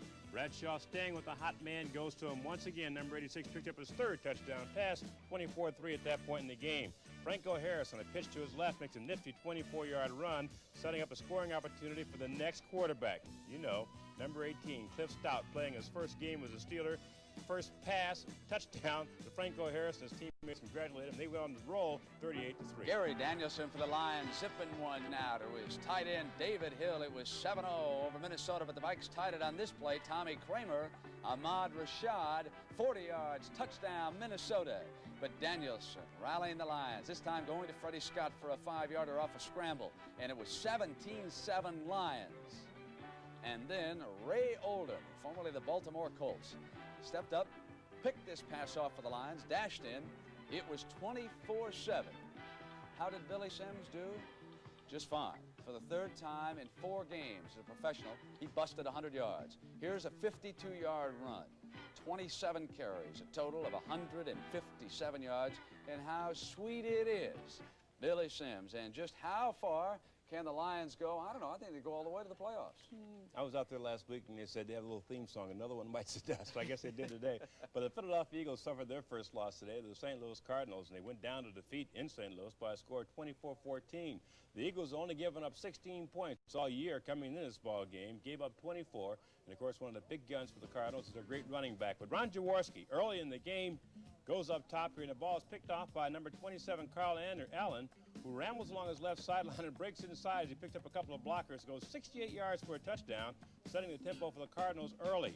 In the second quarter, the Eagles get their offense rolling, and Ron Jaworski on a 4th down play on the 1-yard line, you'll see it in the second, rolls to his left on a bootleg, comes around the end here for a touchdown of 7-7. But Otis Anderson was the big gun of the day for the Cardinals, number 32. Here's a 15-yard TD run, which is a typical run for Otis Anderson, going outside, powering upfield, touchdown 77 St. Louis. And Otis Anderson doesn't stop here. A 37-yard TD run, this time to his right, breaking several tackles. The big guy goes upfield, and the Cardinals win it 24-14 for their first win of the year. All right, Danny White off the fake punt for the Dallas Cowboys in Milwaukee against Green Bay, and he's finally stopped after a 50-yard run. Got down to the 21, and then White led him to the 1, and it was Tony Dorsett for the Cowboy touchdown. Steve Atkins has been switched to fullback by Bart Starr, and he scored on this 6-yard run, and it was tied at 7. And then Danny White went back to work for the Cowboys against Bart Starr and the beleaguered Packers. First, he went to Cosby for this touchdown, and it was 21-7. Then Drew Pearson, the forgotten man, in that attack, caught this one for the touchdown, and they rolled. Can you believe the Buffalo Bills beat the Oakland Raiders 24-7? There's Curtis Dickey going over for a 10-yard run. Kenny King, number 22, blast upfield, is hit, and the ball's recovered by Buffalo, setting up another scoring opportunity. 3 plays later, number 20, Joe Cribbs, goes over for a touchdown, 14-0 Buffalo. The Bills go to the air, and this ball is picked off by number 17, Lester Hayes, who goes 42 yards around the left sideline for a touchdown, and the Oakland Raiders are back in the ball game. But the Bills know how to get points on the board. They go up top to number 20, Joe Cribbs, He rambles down the right side, touchdown, and Buffalo remains undefeated, 24-7. Irv, I've got some late baseball action. Montreal is about to go back into first in the National League East. They lead Philadelphia 7-1. That game is in the 8th. They, of course, trail the Phillies by a half game. Houston over Cincinnati 5-4, and San Diego shutting out the Dodgers 3-0. So the Dodgers could be in deep trouble as they approach the final week. The Yankees are as good as in.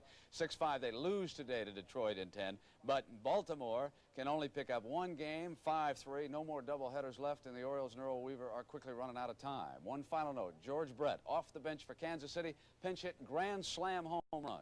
Raises his average from 384 to 385. Not going to make 400, but still a marvelous year. Let's send you back to Vince Scully in San Francisco. Well, thank you, Brett. Hi once again, everybody, on a beautiful day here in the Bay Area.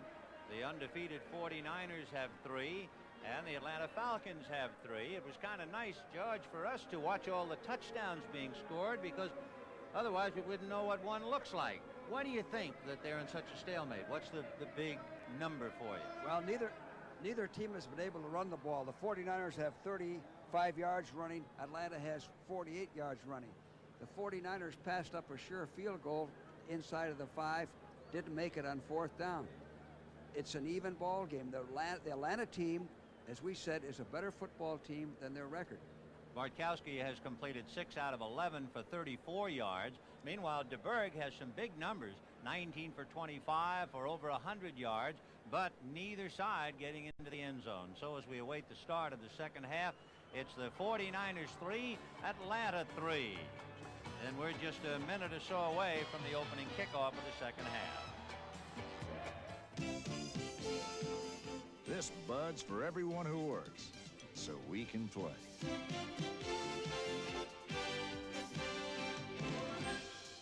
This Bud's for you. For all you do, the king of beers is coming through. Yeah, just for you. That distinctively clean, crisp taste that says Budweiser. For all you do. This Bud's for you. Introducing a car that combines the brainpower of German engineers, Japanese engineers, American engineers. Introducing a world car, the new Ford Escort, built in America with better ideas from around the world. Higher gas mileage ratings than Rabbit, Accord, Corolla hatchback, yet roomier inside.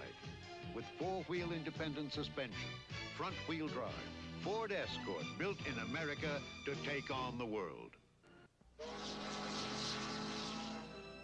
Here, Phil, let me help you up there. There you go.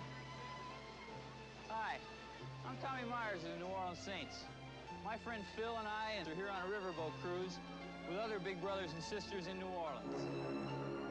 They're a great bunch of people. They take time out of their busy lives to try and bring a little love into the lives of some very special boys and girls. I know what it's like to need a big brother. When I was younger, I lost my dad to cancer. Then a man named Andy Marciano came into my life.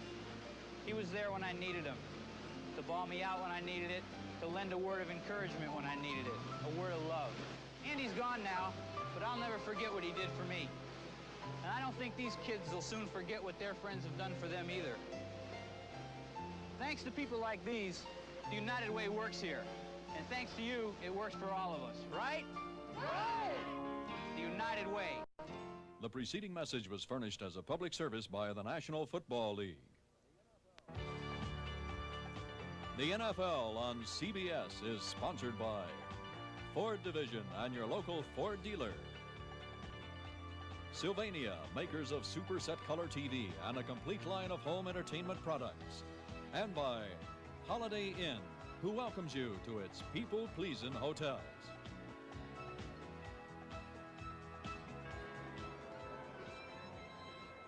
San Francisco will be kicking off, and Ray Wershing, who is a CPA during the offseason, certainly didn't have to keep many numbers in the first half. A 3-3 tie. Wershing, however, did get the 49ers on the board with a 47-yard field goal that hit the crossbar and carried over. There is Reggie Smith, 5'4", 168-pounder, and he comes up to the 5-yard line because Wershing will be kicking into the wind. 3-3, the start of the second half, but the wind has blown the ball off the tee, so timeout. Wind at Candlestick, of course, goes with the territory. Atlanta might have real good field position. They're going to have somebody hold that ball. It just blew off the tee again. Yeah, that will indicate your, the strength of the wind, the way the flag is rippling. Bothers your kicker. He's running up there. He expects the ball to be blown off. Washing, checking. Everybody is ready to go. And here we go. Ray's kick down the right side and somewhat on the short side. Ray Strong takes it to the 25, to the 30, to the 35-yard line. Fumbled. And I believe Atlanta recovered. They did. So Ray Strong somewhat surprised to get his hands on the ball as the kick went down that side. Keena Turner able to make a hard hit for San Francisco. You know, Vin, one thing we didn't have time to say at halftime is the reason this score is 3-3 is that neither club has made a big play. There hasn't been one big play in the entire first half. So on the Atlanta 34, the Falcons put it in play 1st and 10. Albert Jenkins comes to the left, and in motion is Francis. Lynn Kane. And Kane out to about the 40-yard line. Dan Bunz, a middle linebacker, bringing him down. Bunz a good ball player. Yes, he is. He's in there because of an injury to Scott Hilton, but he was a first draft choice. They were a little disappointed in him last year, but I'm glad to see him coming around and playing. He's a good football player. And for Lynn Kane, who played fullback at SC, as you look at the numbers, Kane missed the last 6 games last year with a knee injury. They'll try Kane again, and they call his number, and he carries it out to about the 43. He has to get to the 44 for the first down, with Ted Vincent and Jimmy Webb making the tackle. Well, the Falcons have been able to run the ball just enough to set up the passing game. Bartkowski has been able to make pretty good yardage when he runs. Now I think we have 3rd and 1, or maybe 3rd and less than 1. Well, they're going to measure. It'll be close. That's something that the 49ers have not been able to do today, is run the football. So they gave the ball to Kane on consecutive carries.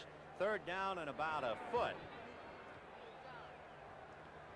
on the Atlanta 44.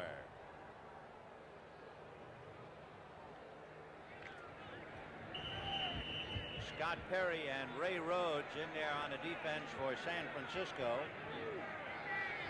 Mayberry on a wing on the outside of the left. And it's a sneak. Bartkowski battling his way to the 45, picking up the first down. Good call. You got a big, strong quarterback, straight ahead, safe play. You should never lose yardage on a quarterback sneak. And of course, for Bartkowski, the adrenaline has to pump here. After all, he went to Cal, 6 years with Atlanta, and you only hope that Steve can stay healthy all year to really get a line on how good he can be. 1st and 10 on the Atlanta 45.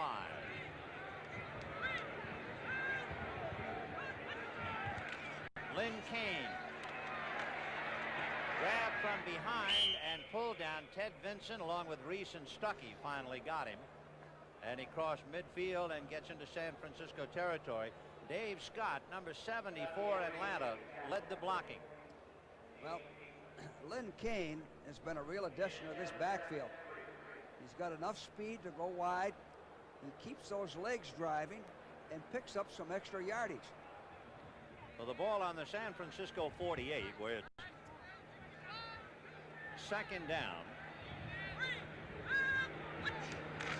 Bartkowski to Andrews, and he's inside the 45 and might have picked up the first down. They've done all this, Ben, without throwing the football.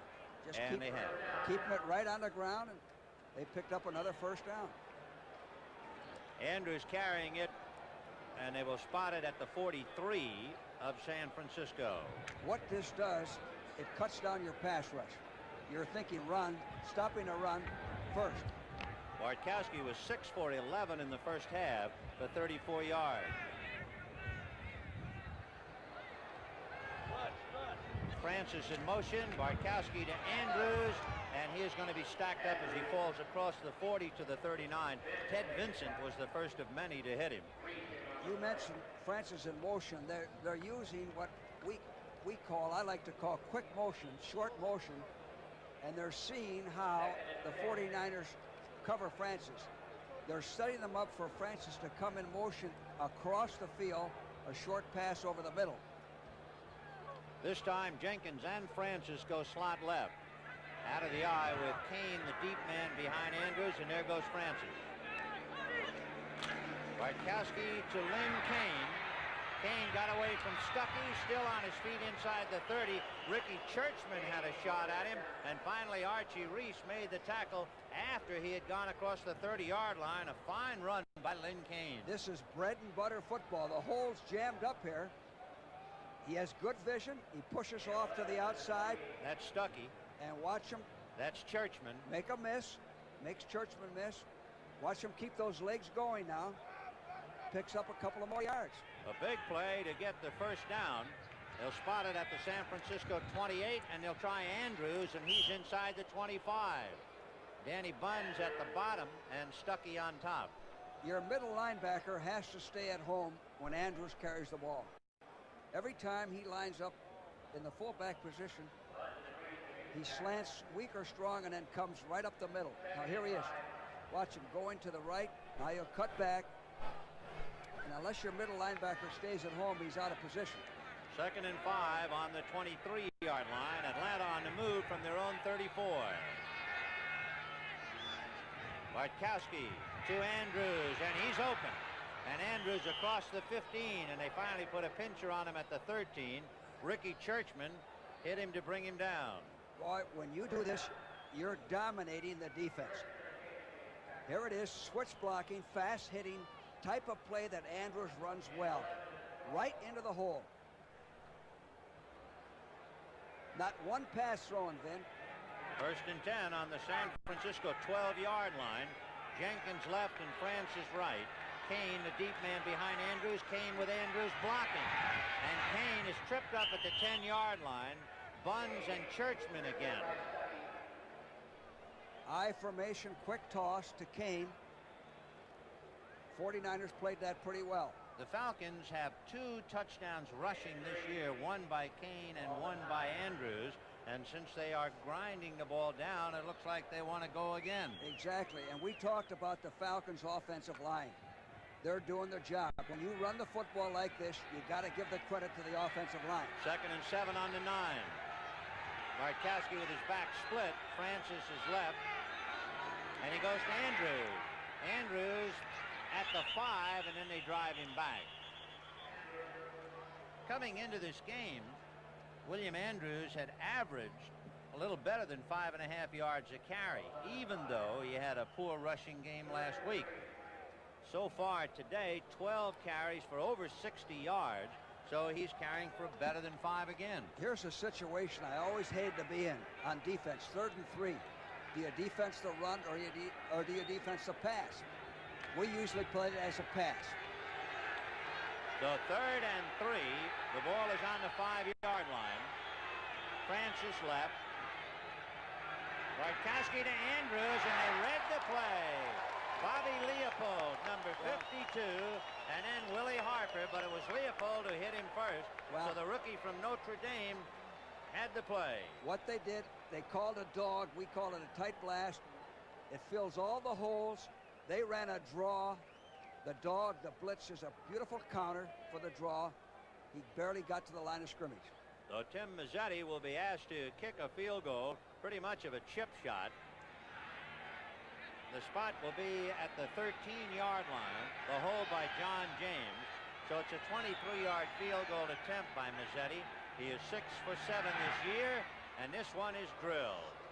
So with 7 minutes and 30 seconds left in the 3rd, Atlanta makes sure they don't go away empty-handed.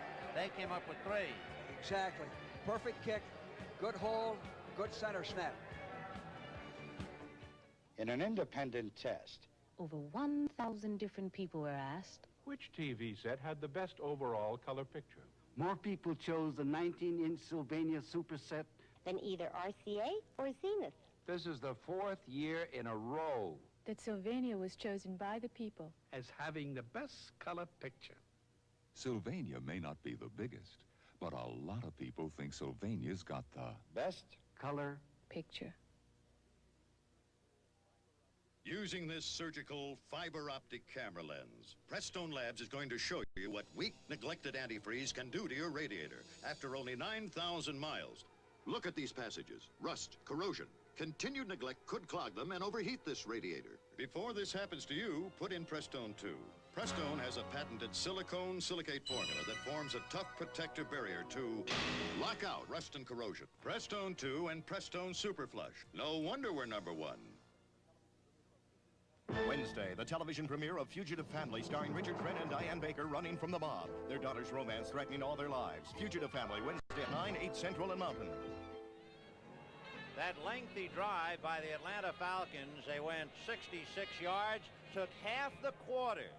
7 minutes and 30 seconds, capped by the field goal by Mazzetti. So Atlanta leading 6-3. Mazzetti teeing it up at the 35, deep for San Francisco, Francis and Elliott. Land and Bungard up in front of them for blocking purposes. Mazzetti will be kicking with the wind. By the way, while we have a moment, George, a little disadvantage then for DeBerg to be passing into the wind. Yes, yes it is. But his short passing game then shouldn't make that much difference. If you're throwing the ball deep, 30, 40 yards, the ball might flutter.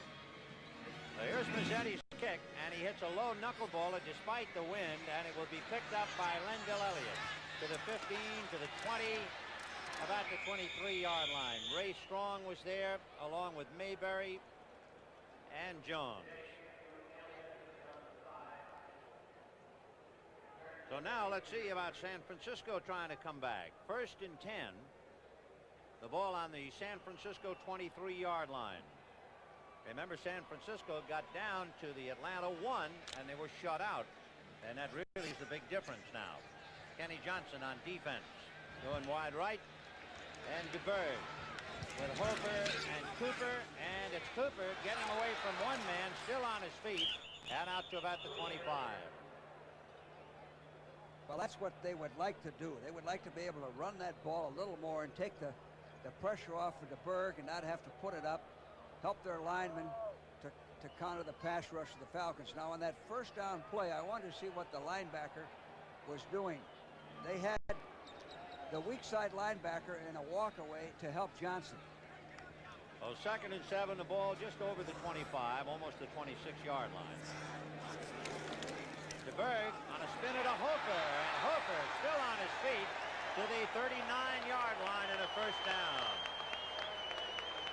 Bob Glazebrook and Philton Kuykendall making the tackle. And now the Niners try to get on the move. Well, Ben, a lot of people underestimate athletes that do not have great speed. Hofer does not have great speed, but he's an elusive runner, has fine balance. And that's the difference. So 1st and 10 on the 39. And there goes Hofer again, and he's out across the 45 to the 46. That'd be a big pickup of 7 to make it 2nd and 3. Well, they're giving the Falcon defense the same medicine that the Falcons did to the 49ers. They're pounding it home. Hofer has carried the ball 9 times for 36 yards. He has also caught a couple of passes. Hofer has caught 6 passes, so he's been busy. 2nd and 3 on the 46. In motion is Freddie Solomon. Here comes Hofer again. Blocked by Randy Cross, and he is all the way down to the Atlanta 45. Then, you know what? Hofer has the vision, the peripheral vision. He didn't have much of a hole there. Some backs would stay with the blocking and try to sweep the play, stay wide. Now, look at him. Now, watch him cut back against the grain, not losing any, and lower the shoulder, ducks under, going forward. And you might have watched his counterpart, Earl Cooper, throwing one of the blocks along with Randy Cross to make it work. They complement each other. There it is again. Now it'll be 1st and 10 on the Atlanta 45. Play action fake, and Hofer is led too much by DeBerg. And the nose of the football was down, which makes it more difficult to catch. Hofer has tremendous hands. That ball should have been completed. No Coming chance. into this game, Hofer had 22 catches to lead the NFL in receiving, so add 6 more. He's caught 28 passes this year. And Vin, did you know that 4 top receivers in the NFL are all backs this year? Game is changing that way. So back to the Atlanta 45, where it is 2nd and 10. Clark goes wide left, Solomon right, and DeBerg giving to Hofer. Hofer is inside the 40 with a burst of speed, is at about the 37-yard line, and he has to get to the 35. Well, Hofer has a quick start. He comes out of the blocks. Watch this. Hits the hole. Has good vision, as we've said. He's like a racehorse back who reads the hole. He makes up for his lack of speed with good vision. So a 3rd and 3 on the Atlanta 38-yard line. Solomon goes right, Clark is left, and DeBerg is going to go upstairs under some heat by Dewey McClain, and his pass is intercepted by Richardson. Well, and Richardson, who made the interception at the half, comes up with a big one now, his 2nd of the day. DeBerg did 2 things wrong. One, he had an easy first down if he runs the football. 3rd and 3, nobody forced him, and he runs the football. He's got an easy first down here. There's no Falcon in sight, and he throws the ball into a crowd. You don't do that. Introducing an American car designed for a changing world and with a commitment to quality. Introducing the beautifully new Ford Granada. Built with a new design, smaller in size, yet more spacious than ever before. Built with Granada's highest mileage ratings ever. And built with Ford's quality control system. 38 different inspectors examine every single car. The new Granada, built for a changing world from Ford. We want to make you smile. Welcome back. I see you brought a friend. My boss hasn't smiled the whole trip. My back. I think you'll like our beds. Big room. Everything all right? Just fine. Call me for dinner. In an hour. We made him smile. Come to Holiday Inn where your smile says we're #1 in people pleasing. So on his 2nd interception of the day, Al Richardson saves Atlanta. We can take another look at this rookie out of Georgia Tech, who was out a couple of years in college because of a knee injury. DeBerg throwing in a crowd, and then you'll see 56 pick it off. He took it away from the intended receiver, Earl Cooper. So Richardson puts Atlanta in business. 1st and 10 from their own 25. Bartkowski to Kane, and Lynn Kane grabbed down by Ted Vincent, and he's dropped at the 25, no gain. You know, when you roll out like DeBerg did, the other thing that you get, you're not sure of the coverage. You get a flow of the linebackers, the deep backs. You're not sure what the coverage is. And that's another reason why more interceptions are thrown on rollouts, because you're unsure of the coverage. 2nd and 10 on the 25. Jenkins comes left, Francis right. Bartkowski is going to go over the middle to his big tight end, Junior Miller, and he brings it out to the 35-yard line. Danny Buns all over him, along with Bobby Leopold. Junior Miller, a rookie from Nebraska, 6'4", 235, and a first-round draft choice. Excellent pick. Jim Mitchell, who I had the highest regard for, retired. This guy has the potential to be an all-pro. They talk about him as if he's the best pure tight end since Riley Odoms or Russ Francis. That would mean he is quite a tight end. So 3rd and about a yard for Steve Bartkowski and the Falcons, and they lead 6-3. On their 35, Bartkowski sneaking. I really don't know if he made it. Now, that's another thing. You can only run the sneak a couple of times. You can't get away with it. It would be like the suicide squeeze in baseball. You aren't going to fool a good team repeatedly with something like that. I don't think he made it. Depends on where they spot the ball. but they ran it one too many times. They did not make it. Well, Bob Frederick spotting the ball, and they didn't make it that much. Ted Vincent and Archie Reese doing a fine job up front for San Francisco to prevent Bartkowski from sneaking for the first down. So John James, who once kicked a 75-yard punt against Oakland 5 years ago, and remember, he's kicking with the wind. We'll see if John can really boot one now with Freddie Solomon and Dwight Hicks standing back on the 15-yard line for San Francisco. High snap, no rush, and he hung it. It's going to hit and almost stopped dead on the point at the 31-yard line of San Francisco. You said it. It was a high snap, and he almost lost the ball. He juggled the ball. Let's see if we can see it. See that? Now, the Firestone steel-belted Trax 12 radial. Trax 12 has special traction bars for pulling power in snow, but they're hidden in the Trax 12 tread for smooth, quiet turnpike driving. Long-lasting Trax 12 with traction you can see. Traction 12 months a year. Trax 12, Firestone's lowest-priced steel-belted white-wall radial.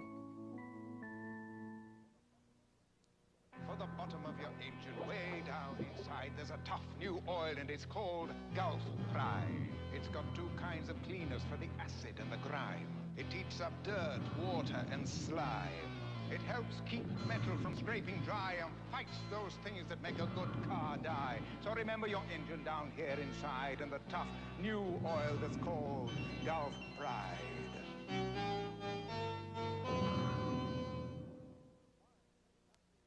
Live next Saturday, see spectacular bids. Scheduled bid for Horse of the Year honors at the Jockey Club Gold Cup race. Next Saturday, 5 p.m. Eastern on...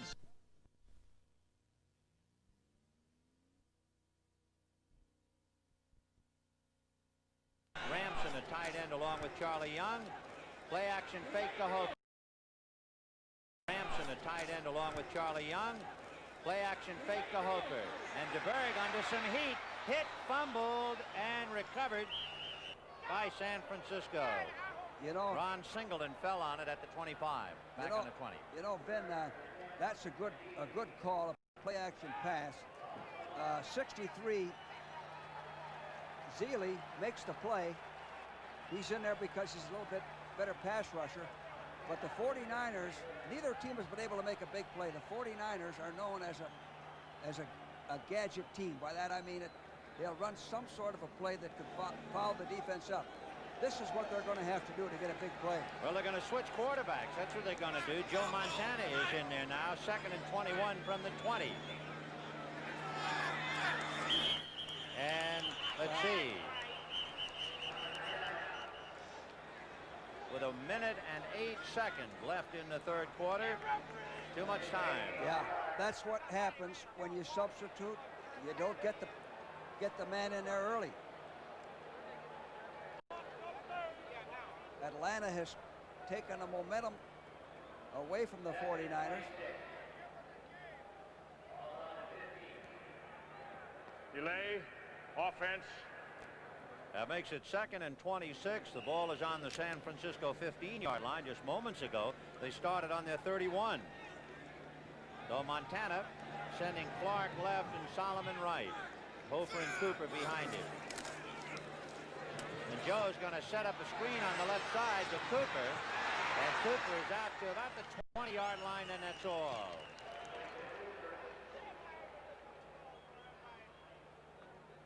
Well, they're coming out of the hole. He hit the second back weak, flow action weak.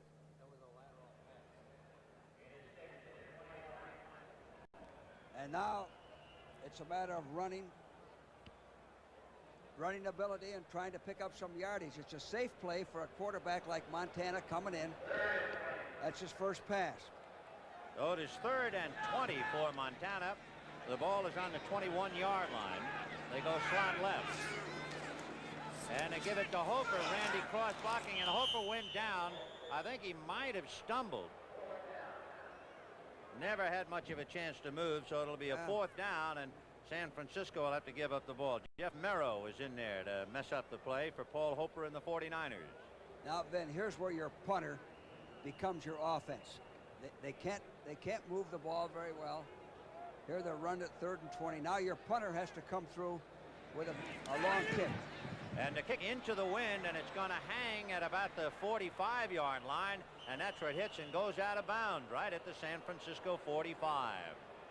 So for Jim Miller, kicking into the wind, best he can do is get it back out to the San Francisco 45, where Atlanta will take over. Copier companies have been introducing small copiers with a very interesting claim. It's just as good as a Xerox. It's just as good as a Xerox. Then one day... this compact copier is very versatile. It even copies on your own letterhead. It's inexpensive, but best of all... I know. It's just as good as a Xerox. It is a Xerox. The Xerox 2600, the compact copier that really is just as good as a Xerox. You're about to see Ford pickups make 6-cylinder EPA fuel economy history. For 1981, Ford breaks this mileage barrier with the best estimated MPG ever achieved by a 6-cylinder pickup. And here's another breakthrough, the first and only automatic overdrive option in any 8-cylinder truck. When your speed reaches about 40, it automatically shifts into overdrive and your engine runs slower. Only Ford has V8 automatic overdrive. For 1981, Ford pickups make one breakthrough after another. They're built Ford tough. Thursday, Gabe Kaplan stars in the network premiere of A Wild Comedy of Errors, Fast Break, a CBS special movie presentation. Thursday night at 9, 8 Central and Mountain. A 23-yard punt into the wind by Jim Miller gives Atlanta excellent field position as they juggle footballs on the sidelines. It is 1st and 10 Atlanta at the 45. And Bartkowski with excellent field position now to make some more points. Steve going to put it up, got a little heat, and he's going deep, intended for Miller, no good. I think Miller might have caught that ball most of the time. Looked like Miller should have had that ball. That's a good call. You have field position, you go play action for a big play on 1st down. That throws the defense. He has all day to throw. He steps up. Now here it is. It looks like Miller has the ball. Look. Right there. He misjudged that. He misjudged that ball. By the way, Miller of the 49ers punted the ball real high. Into the wind, you punt the ball low. With the wind, you punt the ball high. That's the reason for that 23-yard punt. A frustrated Junior Miller missing that reception. 2nd and 10 on the San Francisco 45. Bartkowski looking over the middle, and he's got Andrews at the 40, and he takes a licking and is driven inside the 35-yard line. So Andrews on the other end of a Bartkowski pass. Steve now is 8 for 14. Harper and Hicks bringing him down. That will be enough for the 1st down. This is a big series for the 49er defense. They're behind. They can't give them any more points. Their offense is having trouble to move the ball. And because of that lengthy 7.5-minute drive by Atlanta, the time was consumed and the quarter is history. Atlanta 6, San Francisco 3. At about $4.50 a quart, this is one of the most expensive motor oils in the world. Or is it? If you drive 25,000 miles a year, the money you save on gas, oil changes, and oil filters alone can add up to $83. Up to $83 by switching from conventional 10W40 motor oil to synthetic Mobil 1. Mobil 1, the oil that saves you gas and more. Hi, I'm Jack Buck with an offer from Budweiser that's going to be hard to pass up, but easy to catch. It's the Budweiser Gripper Football, custom made by Rawlings for armchair quarterbacks like us. And it plays so much easier than a regular-sized football. To order your own Bud Ball, just look for this Catch Budweiser display wherever you buy the King of Beers. You got it? Go get it. This Bud Ball is for you. And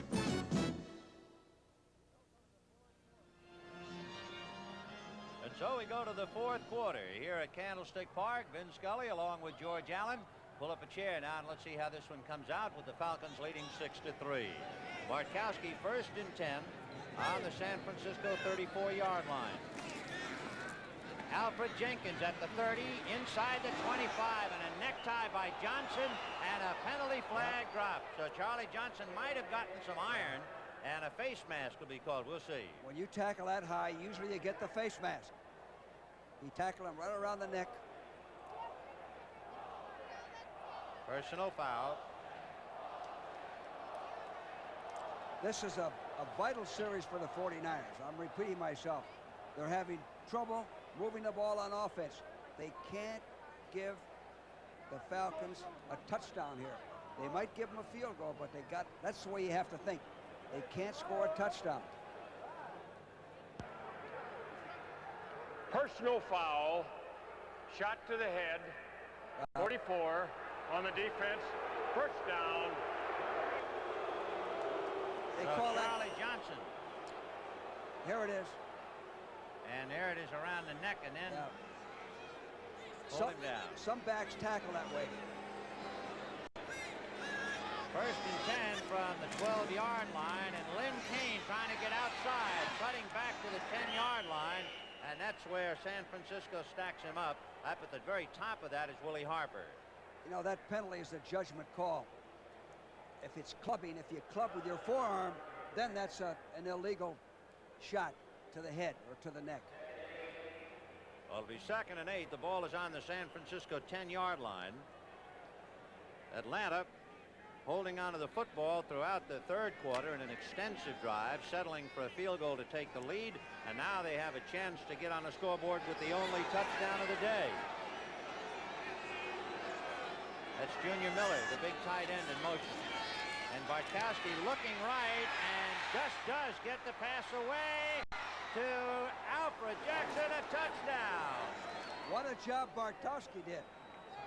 He was rushed, he stepped up, he got the ball away, threw a perfect strike. Let's see if we can see it again. Here he is going back. He avoids Pillars, steps forward, throws off balance, and throws a strike. Nice catch. So for Jackson, that is his 3rd touchdown of this young year. And now Tim Mazzetti will come in to try and add another. It is 12-3 Atlanta, and the kick is good. Flags all over the place.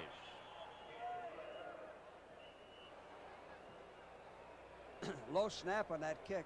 So Mazzetti holding his ground. Evidently it's against 66. Atlanta, and it is. It was Warren Bryant who was offside, number 66. You know, we've had more penalties this year on extra points. That's just a lack of concentration.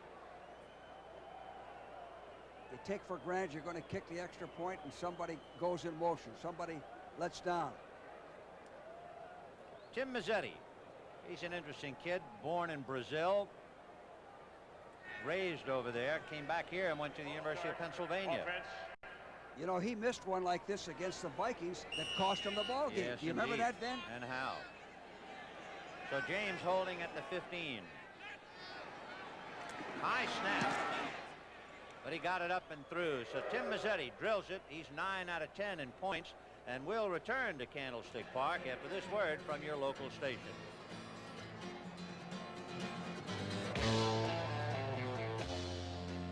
With Medicare costs out of sight, 60 Minutes looks at a hospital bill. Length of stay, 23 days. Size of bill, $77,000. Sunday on CBS. This is CBS.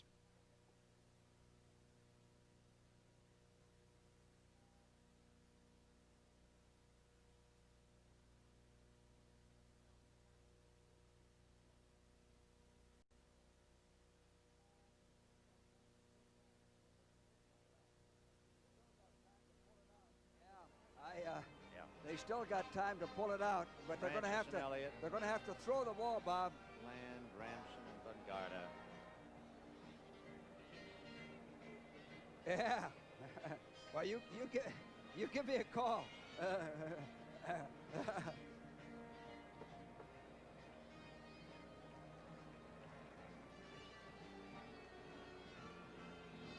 we should take a shot of DeBerg and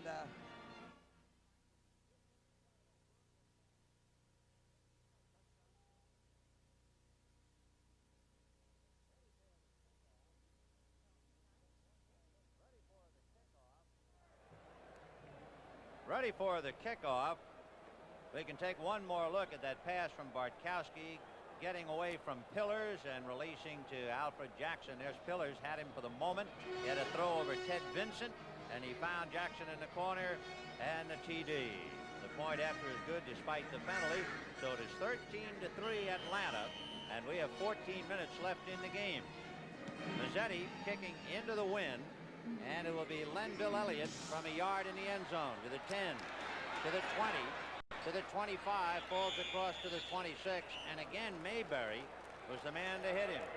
Then a good kick by Mazzetti into the wind. A very good kick. That ball was in the end zone. But he didn't kick it high, he kicked it low. You kick low into the wind, high with the wind. So 1st and 10 for San Francisco. They find themselves in a rather awkward position. And of course, you said before the ball game, George, you had a feeling Atlanta was going to upset them. Yes. Steve DeBerg is back in there at quarterback. And DeBerg having to repeat himself. Solomon now goes wide right, and Clark is left. Come on, let's go! And Clark was there and couldn't hold on to it. Well, that wasn't DeBerg's fault. That was a well-executed play. Clark slipped a little bit. See if we can see it. As he comes out of his move, he slips. And then when he goes up for the ball, it's thrown high. His timing is off. The defender fell down also. So it is 2nd and 10 from the 26. Clark again left. Solomon on a wing and in motion. Play action fake to Cooper, and the pass down the middle again over Clark's head and almost scooped up by Kenny Johnson. Well, Clark was open. DeBerg had the time. Clark was open. The ball was overthrown, almost intercepted. Here it is. Motion, fakes to Cooper, the fullback. Now he's open down there. Throwing too high. 3rd and 10 for DeBerg, and you almost get the feeling if he doesn't keep a drive going, the young San Francisco team will be deflated. So 3rd and 10, Atlanta trying to stiffen. DeBerg, to no one's surprise, throwing to Hofer to the 25, upended and out at the 28. Frank Reed was the first man to make contact. Well, then that's what you want to do. They took away the downfield pass, make them dump it off to the backs, dumped it off to Hofer. You shouldn't pick up 10 yards. They only picked up 3, so it is 4th and 7, and little Reggie Smith will go back on the Atlanta 30-yard line. See Miller's punt from the 18, and he had a low line drive. Reggie takes it at the 29 and decides to go to the left side. Now there he goes up the alley and didn't get to the 40-yard line. He stepped out at the 39-yard line. Churchman got him and knocked him out. Miller kicked a line drive.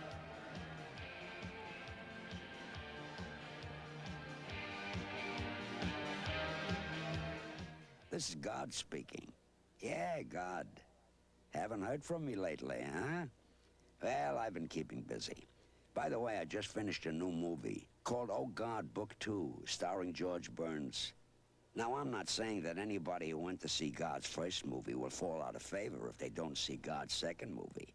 But why look for trouble? Oh God, Book 2 from Warner Brothers, rated PG. Opens October 3rd. Check newspaper for local listing. Introducing an American car designed for a changing world and with a commitment to quality.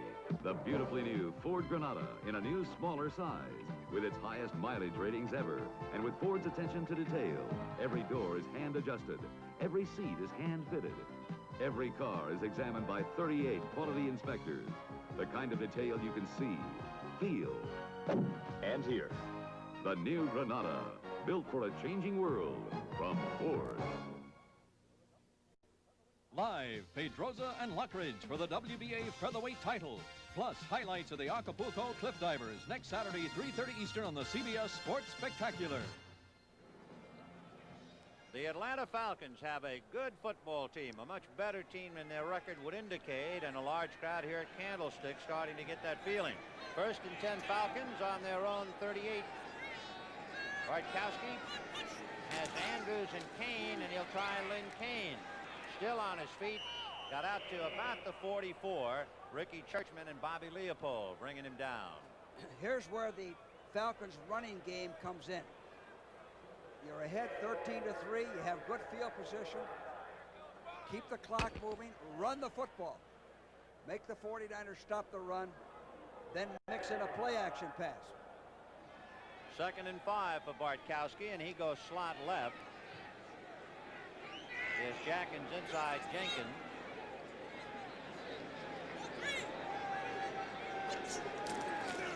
And it's Andrews. He still has a couple to go for a first down. George, I think a lot of people coming into this ball game thought, oh, we're going to see a lot of touchdowns today because neither team known for a great defense, both with very good young quarterbacks.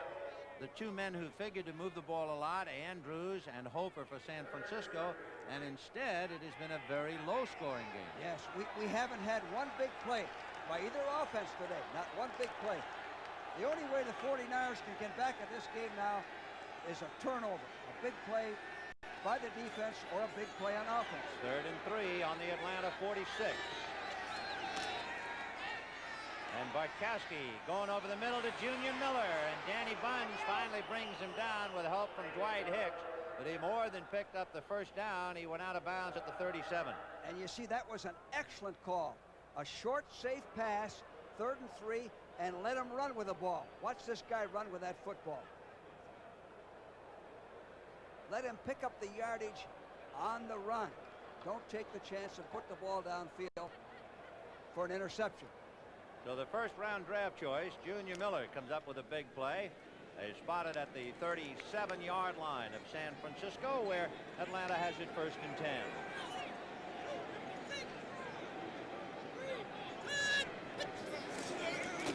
Andrews. And there goes Andrews inside the 30, 25, and rolling down to about the 23-yard line. Charlie Johnson bringing him down. Sloppy tackling on that. Good running by Andrews. Both sides. The hole was jammed. Again, he sees the hole jammed. He pushes him off, goes outside. Churchman missed him. Johnson got him. Johnson got him, wrestled him down. So to the San Francisco 22-yard line. It is 1st and 10, and Bartkowski on a roll now.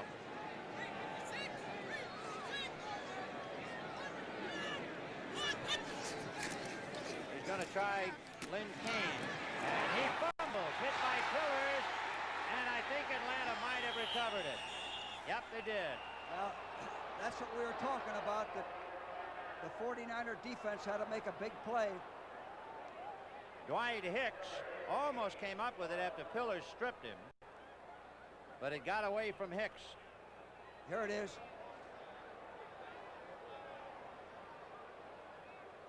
Lynn Kane, number 21. Here's Pillars now. Hooked him, and there's the loose ball. I don't know whether you could notice, but Kane wasn't carrying that ball very solidly. He didn't have his hand over the nose of the football. You can't protect the ball carrying it that way.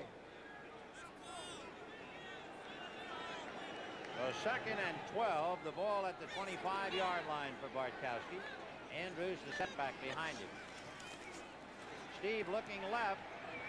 No good. Alfred Jenkins, and Charlie Johnson might be guilty of pass interference. Charlie Johnson, number 44, pushing Jenkins. Well, there was a mix-up on the pattern. Bartkowski threw an out-and-out. Expected the receiver running out, and he turned up. It's a tough break for the 49ers on this play. Defensive pass interference, number 44, first down. So that turns out to be a 12-yard pass penalty. It puts the ball at the San Francisco 14-yard line. Here it is. Atlanta makes a mistake on this. He throws an out move, and the receiver's already turned upfield. Looks like he may have grabbed him. It's hard to tell. Any contact downfield, whether it's incidental or not, is a defensive penalty under the new rule. Jenkins has caught 3 for 29 yards today.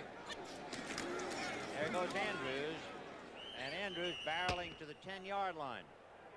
And Atlanta, you get the feeling, dominating the game ever since they got the football at the start of the second half.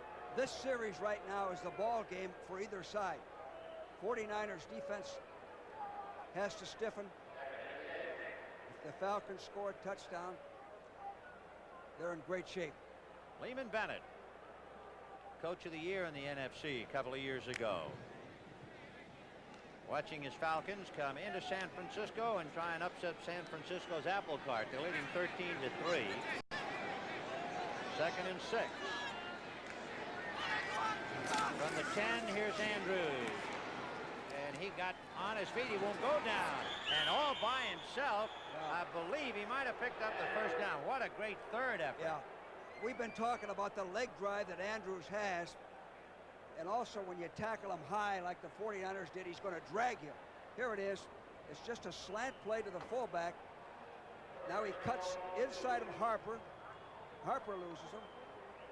We got bunts on him. And Archie Reese, and he's carrying him. Tremendous effort.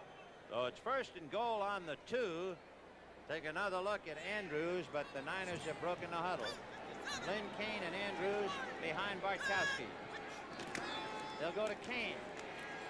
And he spins across and into the end zone for the touchdown that would apparently put San Francisco away. Jimmy Webb and Ted Vincent finally stopping him too late. And again, here they have him behind the line right here. But he keeps driving and he scores. They took advantage of the field position they had. Here it is again. Lynn Kane driving in, spinning, turning. So they went from the Atlanta 39 for the touchdown. Now Mazzetti with his team leading 19-3. And he rounds it off. So suddenly here in the final quarter, Atlanta has come alive with 2 touchdowns. And they are leading San Francisco 20-3. At JCPenney Auto Centers, we won't give you the business because we want to keep your business. They didn't sell me the JCPenney battery. They said the 5-year battery was powerful enough for my car. It was. I thought I needed new shock absorbers. They told me my tires were too hard. I came in for ordinary radials. I came out with new Mileage Maker XP all-season steel-belted radials. They steered me right. JCPenney Auto Centers, we won't steer you wrong.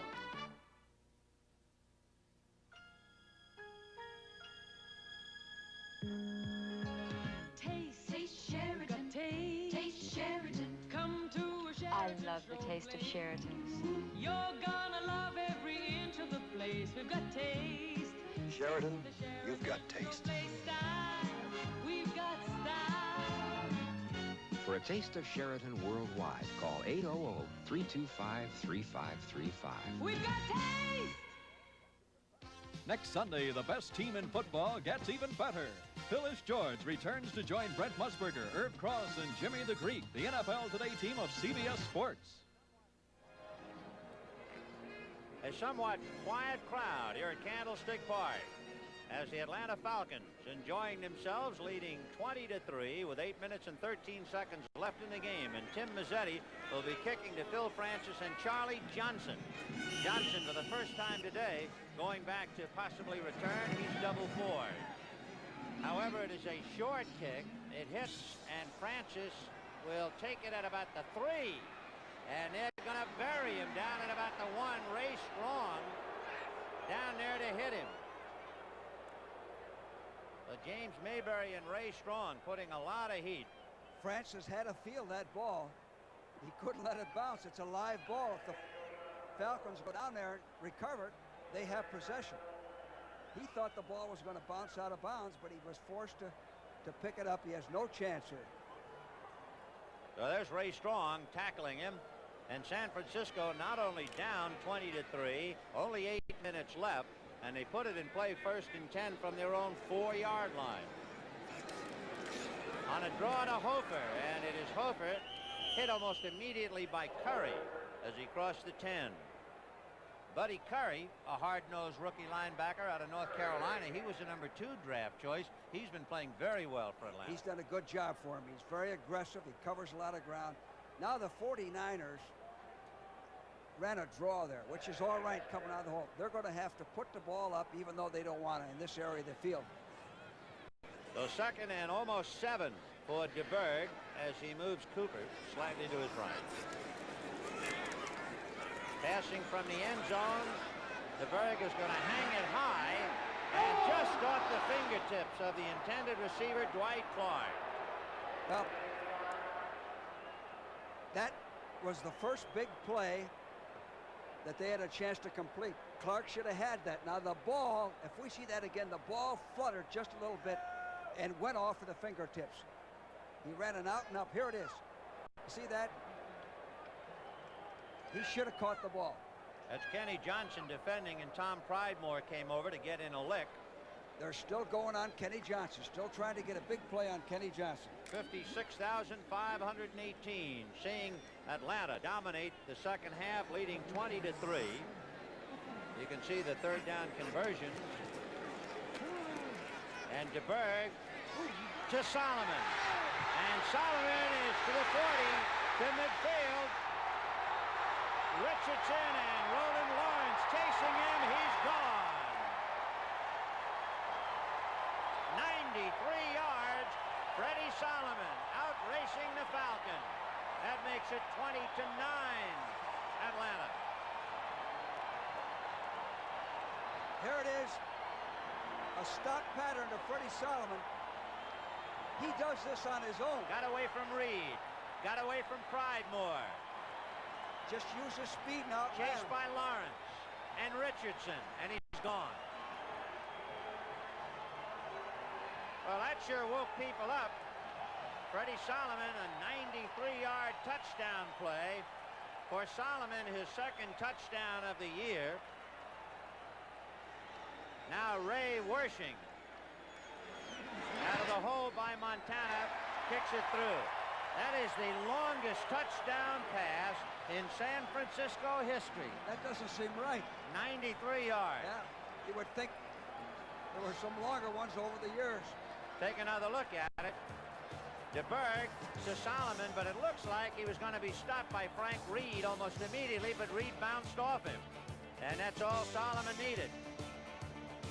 So it is 20-10 Atlanta. Here's another Radio Shack major computer breakthrough.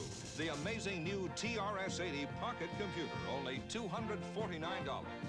Imagine a basic language computer that weighs just 6 ounces. Now carry TRS-80 power in your pocket while traveling, on the job, solve problems, process data, and store it in permanent memory for instant recall. The amazing TRS-80 Pocket Computer, only at Radio Shack, the biggest name in little computers. Introducing the new world car, Ford Escort, with better ideas from around the world at your fingertips. Road-hugging 4-wheel independent suspension, front-wheel drive, precise rack and pinion steering, stabilizer bar for tight turns, new power-efficient engine for easy freeway cruising, and higher gas mileage ratings than Rabbit, Accord, Corolla hatchback.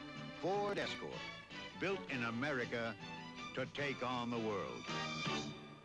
Well, we'll see about the 49ers roaring back, and the first thing Atlanta wants in defense is the possibility of an onside kick. Will you do it with 7 minutes left in the game? Too much time, and they have 9 men up. They're ready for it. Only Reggie Smith is deep. The kick by Wershing will be a low line drive, and Smith has to chase it into the end zone.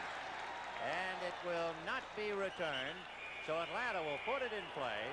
1st and 10 from their own 20-yard line. On that touchdown pass, Ben, to Solomon, Reed didn't try to tackle him. Looked like he tried to block him or knock him down. Didn't use his arms. Now, everything is on the 49ers defense. It's a new game here. 10 points, touchdown to field goal. They can come back. The longest previous pass in San Francisco history, 85 yards from Jim Plunkett to Delvin Williams against a team by the name of the Washington Redskins 4 years ago. And the coach was Allen. First and 10 on the 20. Second man is Lynn Kane. And now, of course, the defense is fired up by the crowd. And if San Francisco can stiffen, we might have a ball game right down to the wire. And now the Atlanta offense will try to keep the ball on the ground, keep the clock moving, pick up the first down, rushing the football. Ted Vincent is shaken up on the play. Vincent, big fella, 6'4", 265. And I don't know whether he can continue. You know, Ben, they got him as a free agent last year, you recall? Yep. And he's done a heck of a job for them. Got him on waivers from Cincinnati. In fact, when you look at the San Francisco team, you realize that Bill Walsh spends some time there. He has a habit of picking up waived players from Cincinnati. Linville Elliott. There he's going down.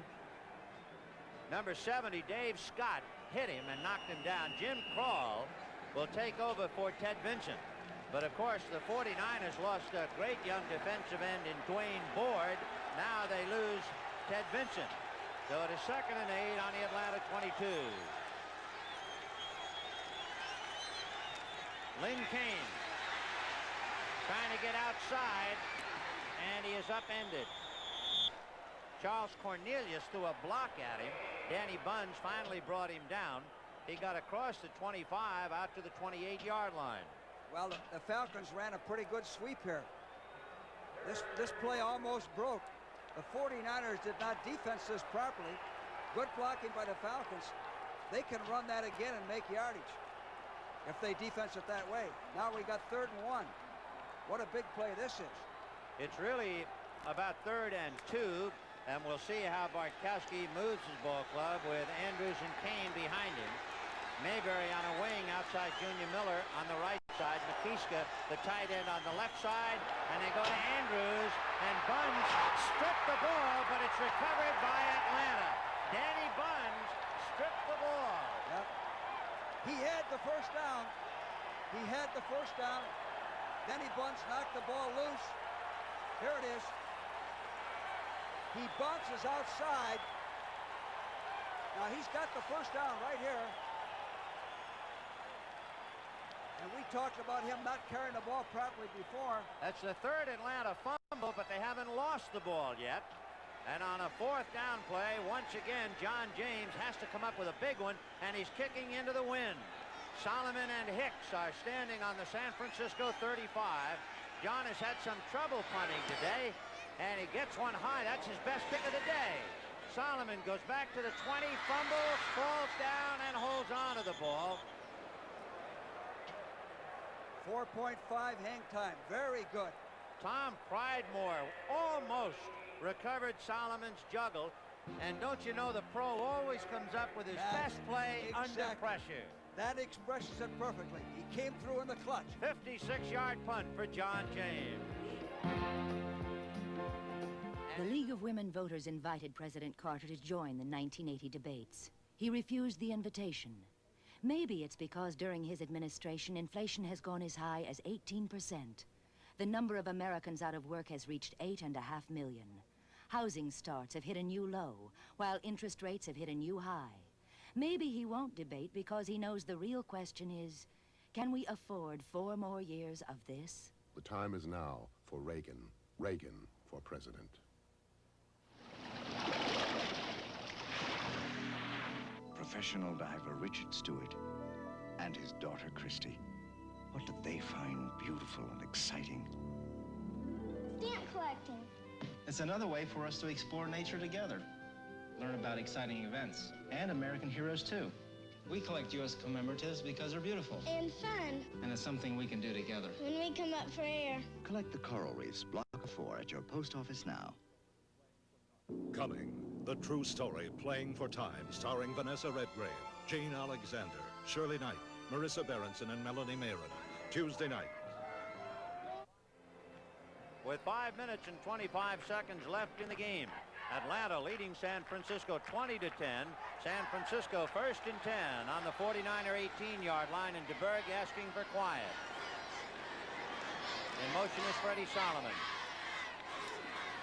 DeBerg has passed for 240 yards today. This time he goes to Cooper, and he steps out of bounds. He crossed the 20, went out at the 22, so they'll pick up a 4. Well, his progression was to look downfield. They're still trying to work on number 37, Johnson, the right corner. Nobody open. He dumps it off to Cooper, and Cooper barely stays in bounds here. Here it is again. Flow action to the right side of the defense. Good play. 2nd and 6 on the 22 for DeBerg. The backs flare. One stays as Hofer with a little screen, but he had John Ayers to block for him, and Richardson came out to knock him down. Al Richardson figures so prominently in this game. Remember, he has 2 big interceptions. Yes, one-man screen. One-man screen. The screen was Ayers, and there were too many white shirts. So it is 3rd down. A little more than a yard. Defensively, Ben, you might give him the first down, but you don't give him a big play. So DeBerg 3rd and 1, gives it to Hofer, and they stack him at the line. It didn't appear as if he made it, and the officials will have to untangle, and we'll see where they put the ball down. Yeah, it's always where they spot the ball.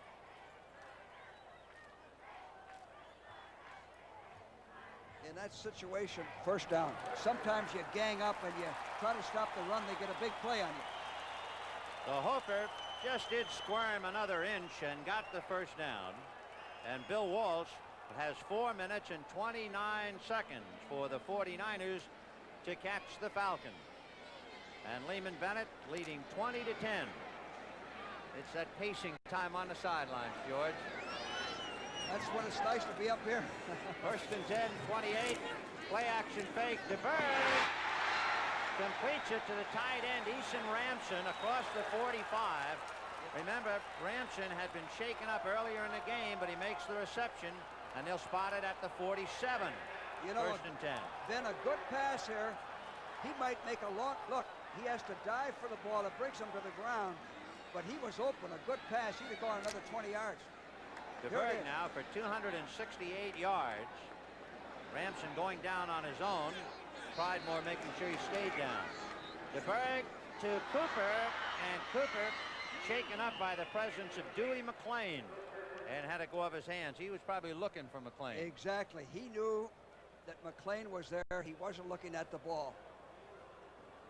He never had possession of the ball. McClain, a hard hitter. In fact, it was McClain, I believe, who hit Ramson earlier in the game and shook him up. Yes, it was. Baltimore leading the Jets 28-14 in the 4th. Somebody picked the Jets to go to the Super Bowl. There's always somebody. San Diego 24-7 over Kansas City. 2nd and 10 from the 47. DeBerg on a deep drop and goes to Ramson, and he is hit by Richardson at midfield.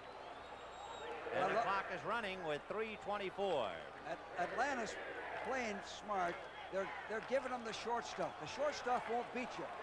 The clock will be on your side. Take away the downfield passes. Give them the underneath passes. So from midfield, it's 3rd and 7 for San Francisco. 3 minutes and 6 seconds left in the game, and the 49ers trailing by 10. DeBerg, the left side, completes his pass, and out of bounds at about the 43-yard line.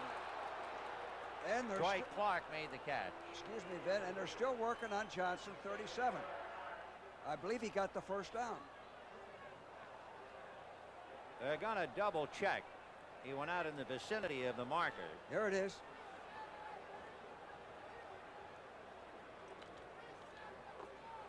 Well, the pass brought him back. He came back for the ball. He may have lost the first down.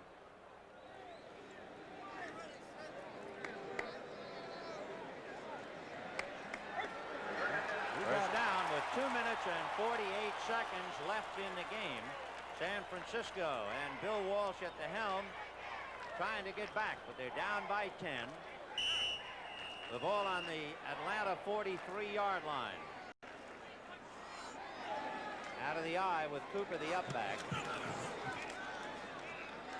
And DeBerg is going to crank up and go deep to Clark. No good. Johnson right there with him. And Clark did something very smart. Shows some intelligence, good football sense. That ball could have been intercepted. Now watch Clark. He ran an out and up, and he can't get it. He swats it away. Now watch him knock the ball away so Johnson can't get it. Good football. Dwight Clark was a 10th round draft choice last year. Of course, good sense comes with all of them, no matter how high or low the draft choice, and he's got it. And Atlanta has the lead, 20-10. Second and 10 from the 43. They send Solomon right and Clark left.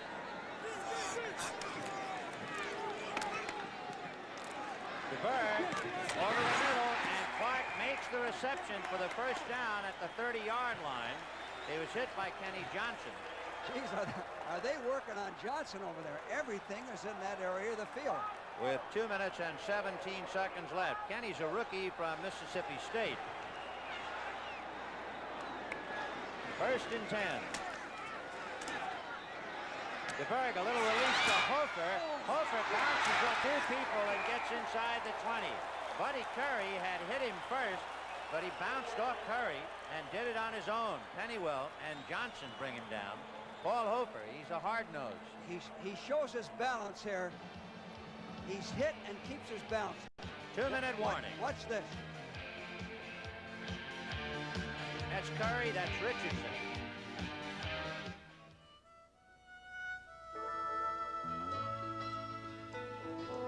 This bud's for everyone who lives the life of the sea. This bud's for you. For all you do, the king of beers is coming through. Yeah, just for you, that distinctively clean, crisp taste that says Budweiser. For all you do, this bud's for you.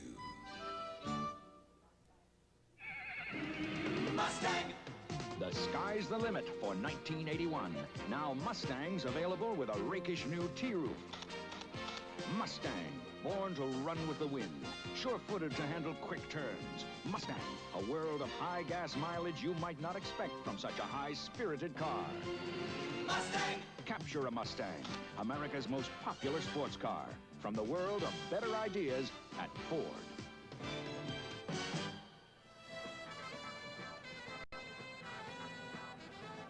2 minutes left in the ball game, exactly 2. Our thanks to those people who worked so hard. Executive producer Charles Milton, producers Bob Rowe, our director Andy Kendall. I'd like to thank Dr. Bob Woods for all his help and for Bob Coffey's help as well here in the booth.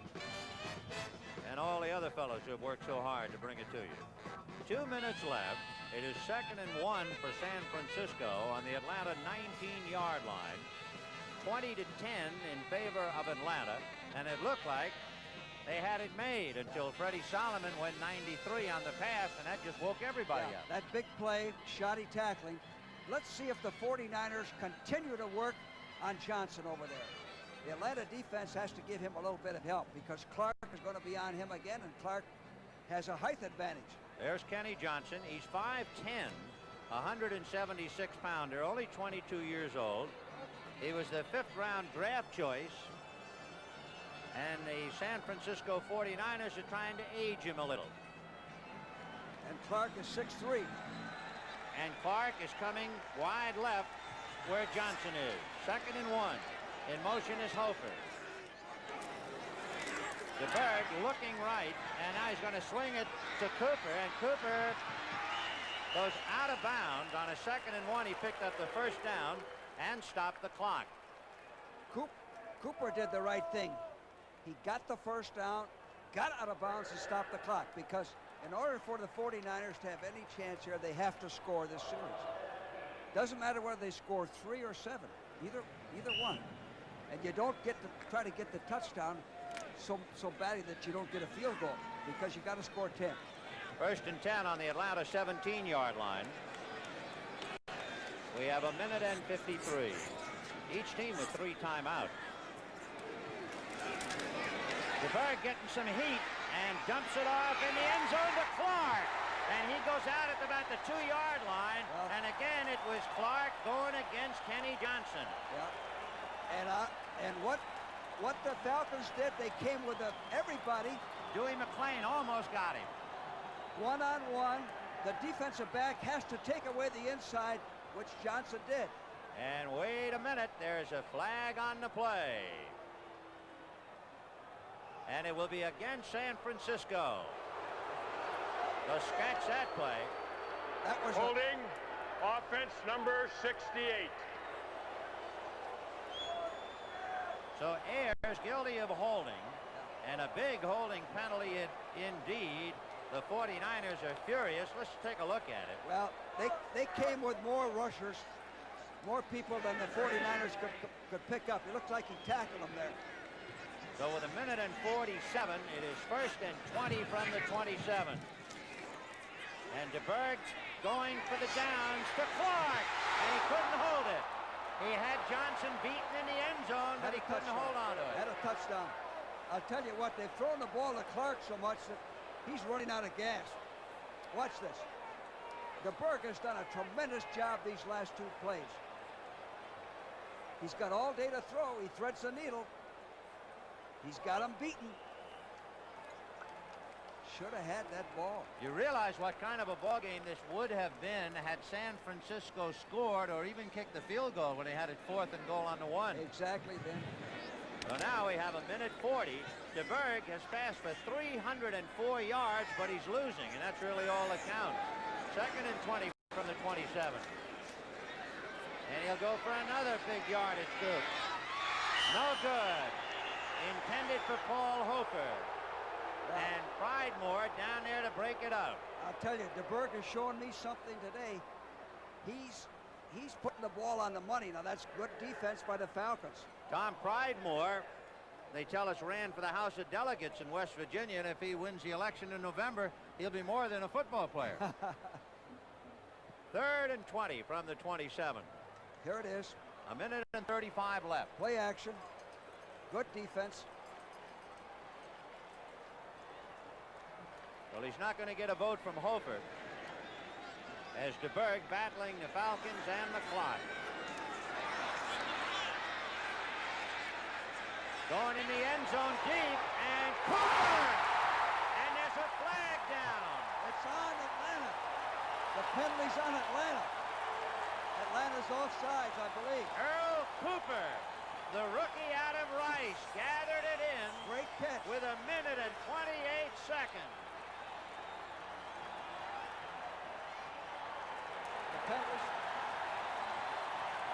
It is against Atlanta. The touchdown counts. Against Atlanta. Offsides. He caught.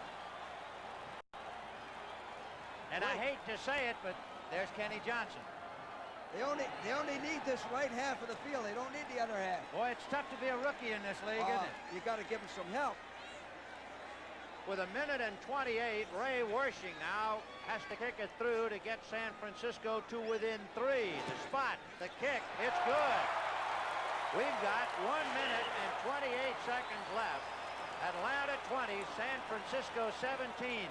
So after all the passes to Hofer and after all the passes to Clark, they finally connect to Cooper. In the same area of the field, a different receiver. You know, you were talking, George, about Clark running out of gas. Yeah. How about Kenny Johnson? Yeah, that's right.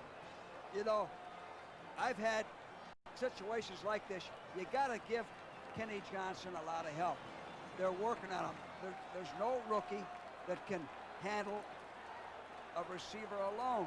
And it was a great catch. Great catch. Fingertip catch. Great throw. DeBerg is putting the ball on the money. There's no defense for a perfect pass. Now, they have to go onside kick. They have to go onside Let's see kick. who's up front for Atlanta. They have Francis and Lawrence. They have Kane, Jackson, and Mayberry. So the front line are all people who can handle the ball. Backed up by McKeeska. The big thing here, Ben, is how well the kicker can place the ball. Last week, we saw Mosley flub it, kicked it right to Casper. no chance to recover it. Depends on everything's on the kicker now. So you have 9 men up for Atlanta. The deepest man is Reggie Smith. He doesn't figure to see the ball. Up front of him is Pride Moore. Let's see Worsing's attempt for an onside kick. Here it comes. He kicks it towards Mayberry. I don't think it went. I don't think it went 10 no, yards. It didn't go 10 yards. No. It did not. Alfred Jackson recovered it, but Worsing bad kick. Failed to kick it 10 yards. See, that bad kick. Bad kick. No chance. So there's a big break. Alfred Jackson holding on to it.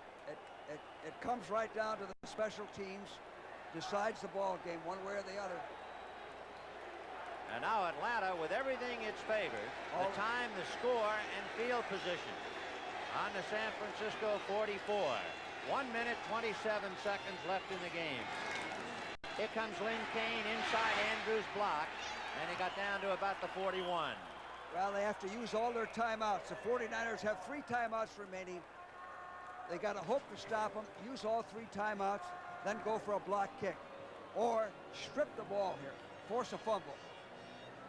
You know, you said earlier that spurning the field goal, going for the 4th down play for the touchdown, real big right now.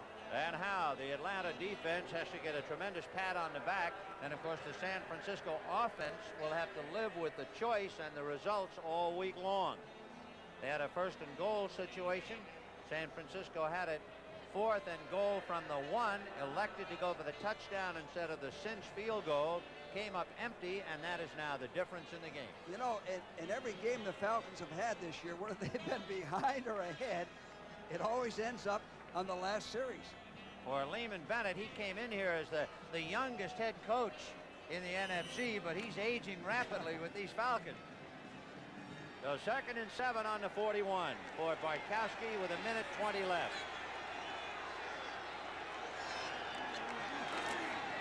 Andrews finds a hole. They're trying for the ball, but they can't get it out of his grasp. Well, they're giving him too many yardage, too much yardage. All the Falcons have to do now is really fall in the football. Danny Bunds, watch number 57, try to take the ball away, and Andrews is going to hold on to it right here. He hooks him with the right hand.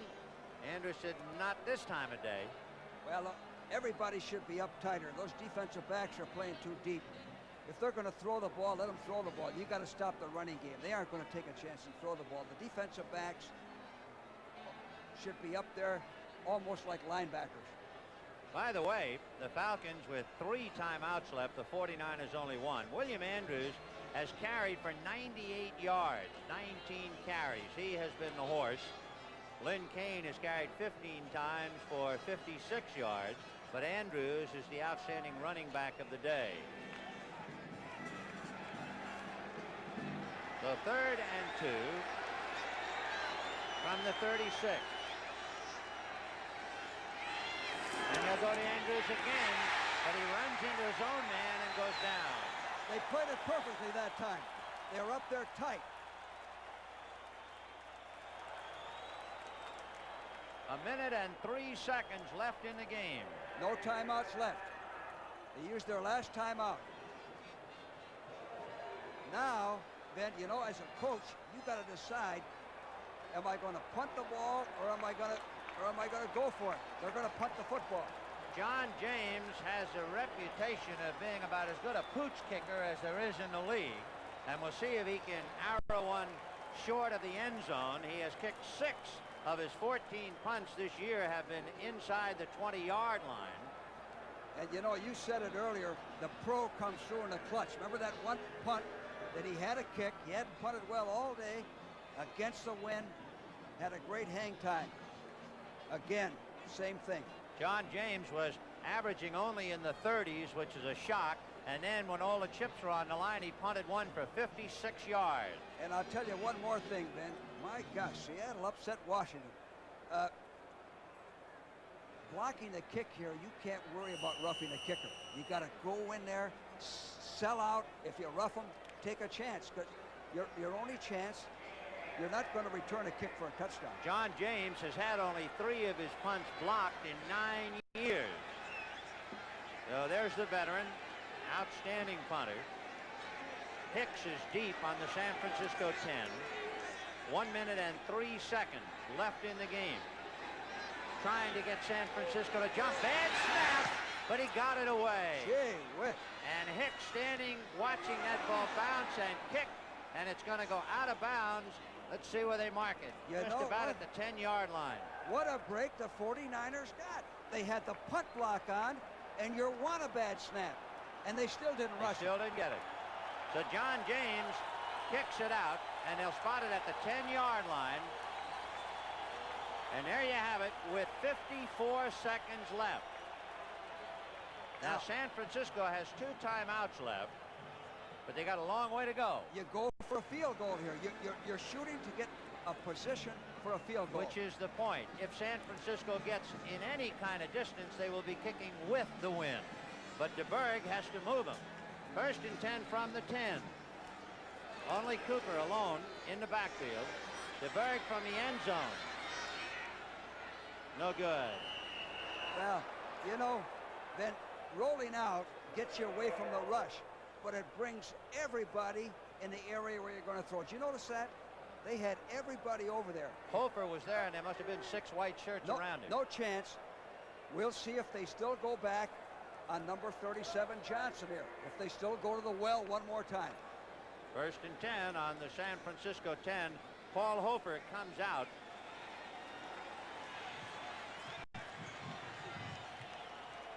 We'll check the possible receivers. Clark and Owens and Solomons and Ranson. Look out for 89.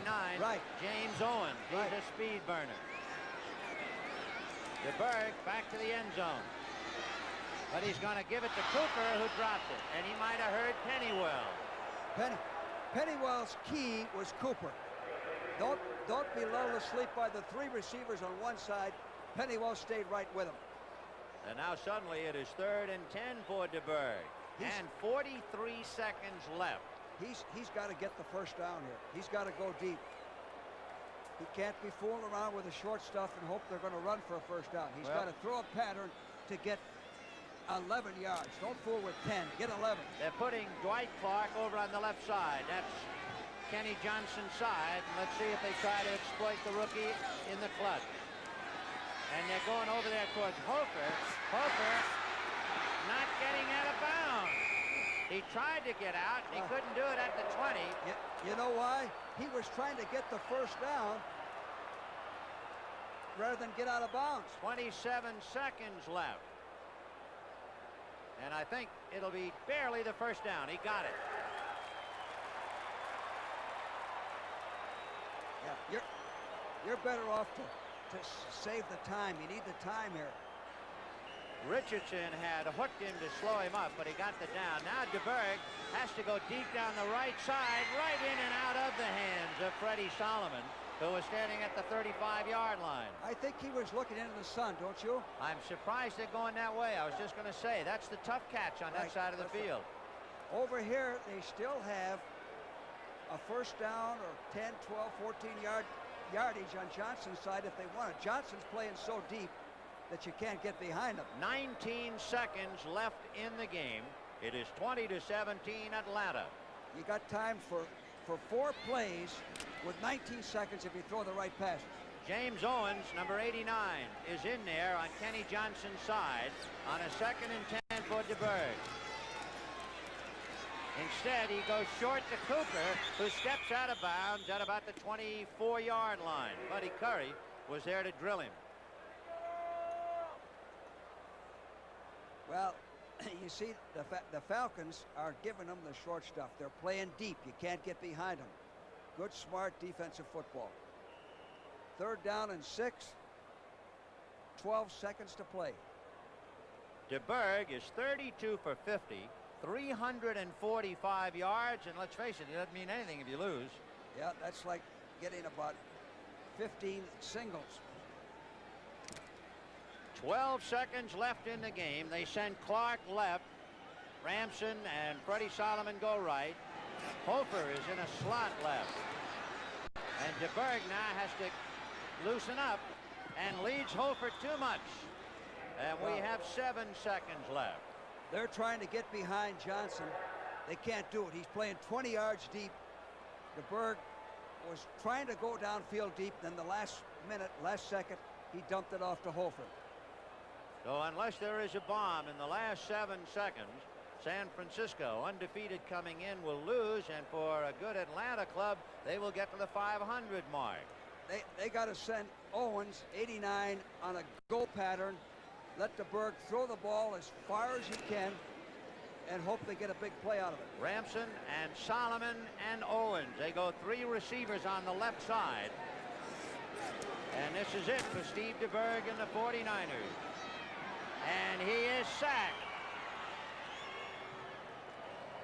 Steve DeBerg upended at the last minute by Yates. It was Jeff Yates, number 79, who sacked him. And Bill Walsh comes $3 short. And Lehman Bennett has evened up his ball club's record at 2-2, the same as the Rams. And San Francisco is now 3-1. This is Vin Scully for George Allen. The NFL on CBS is a presentation of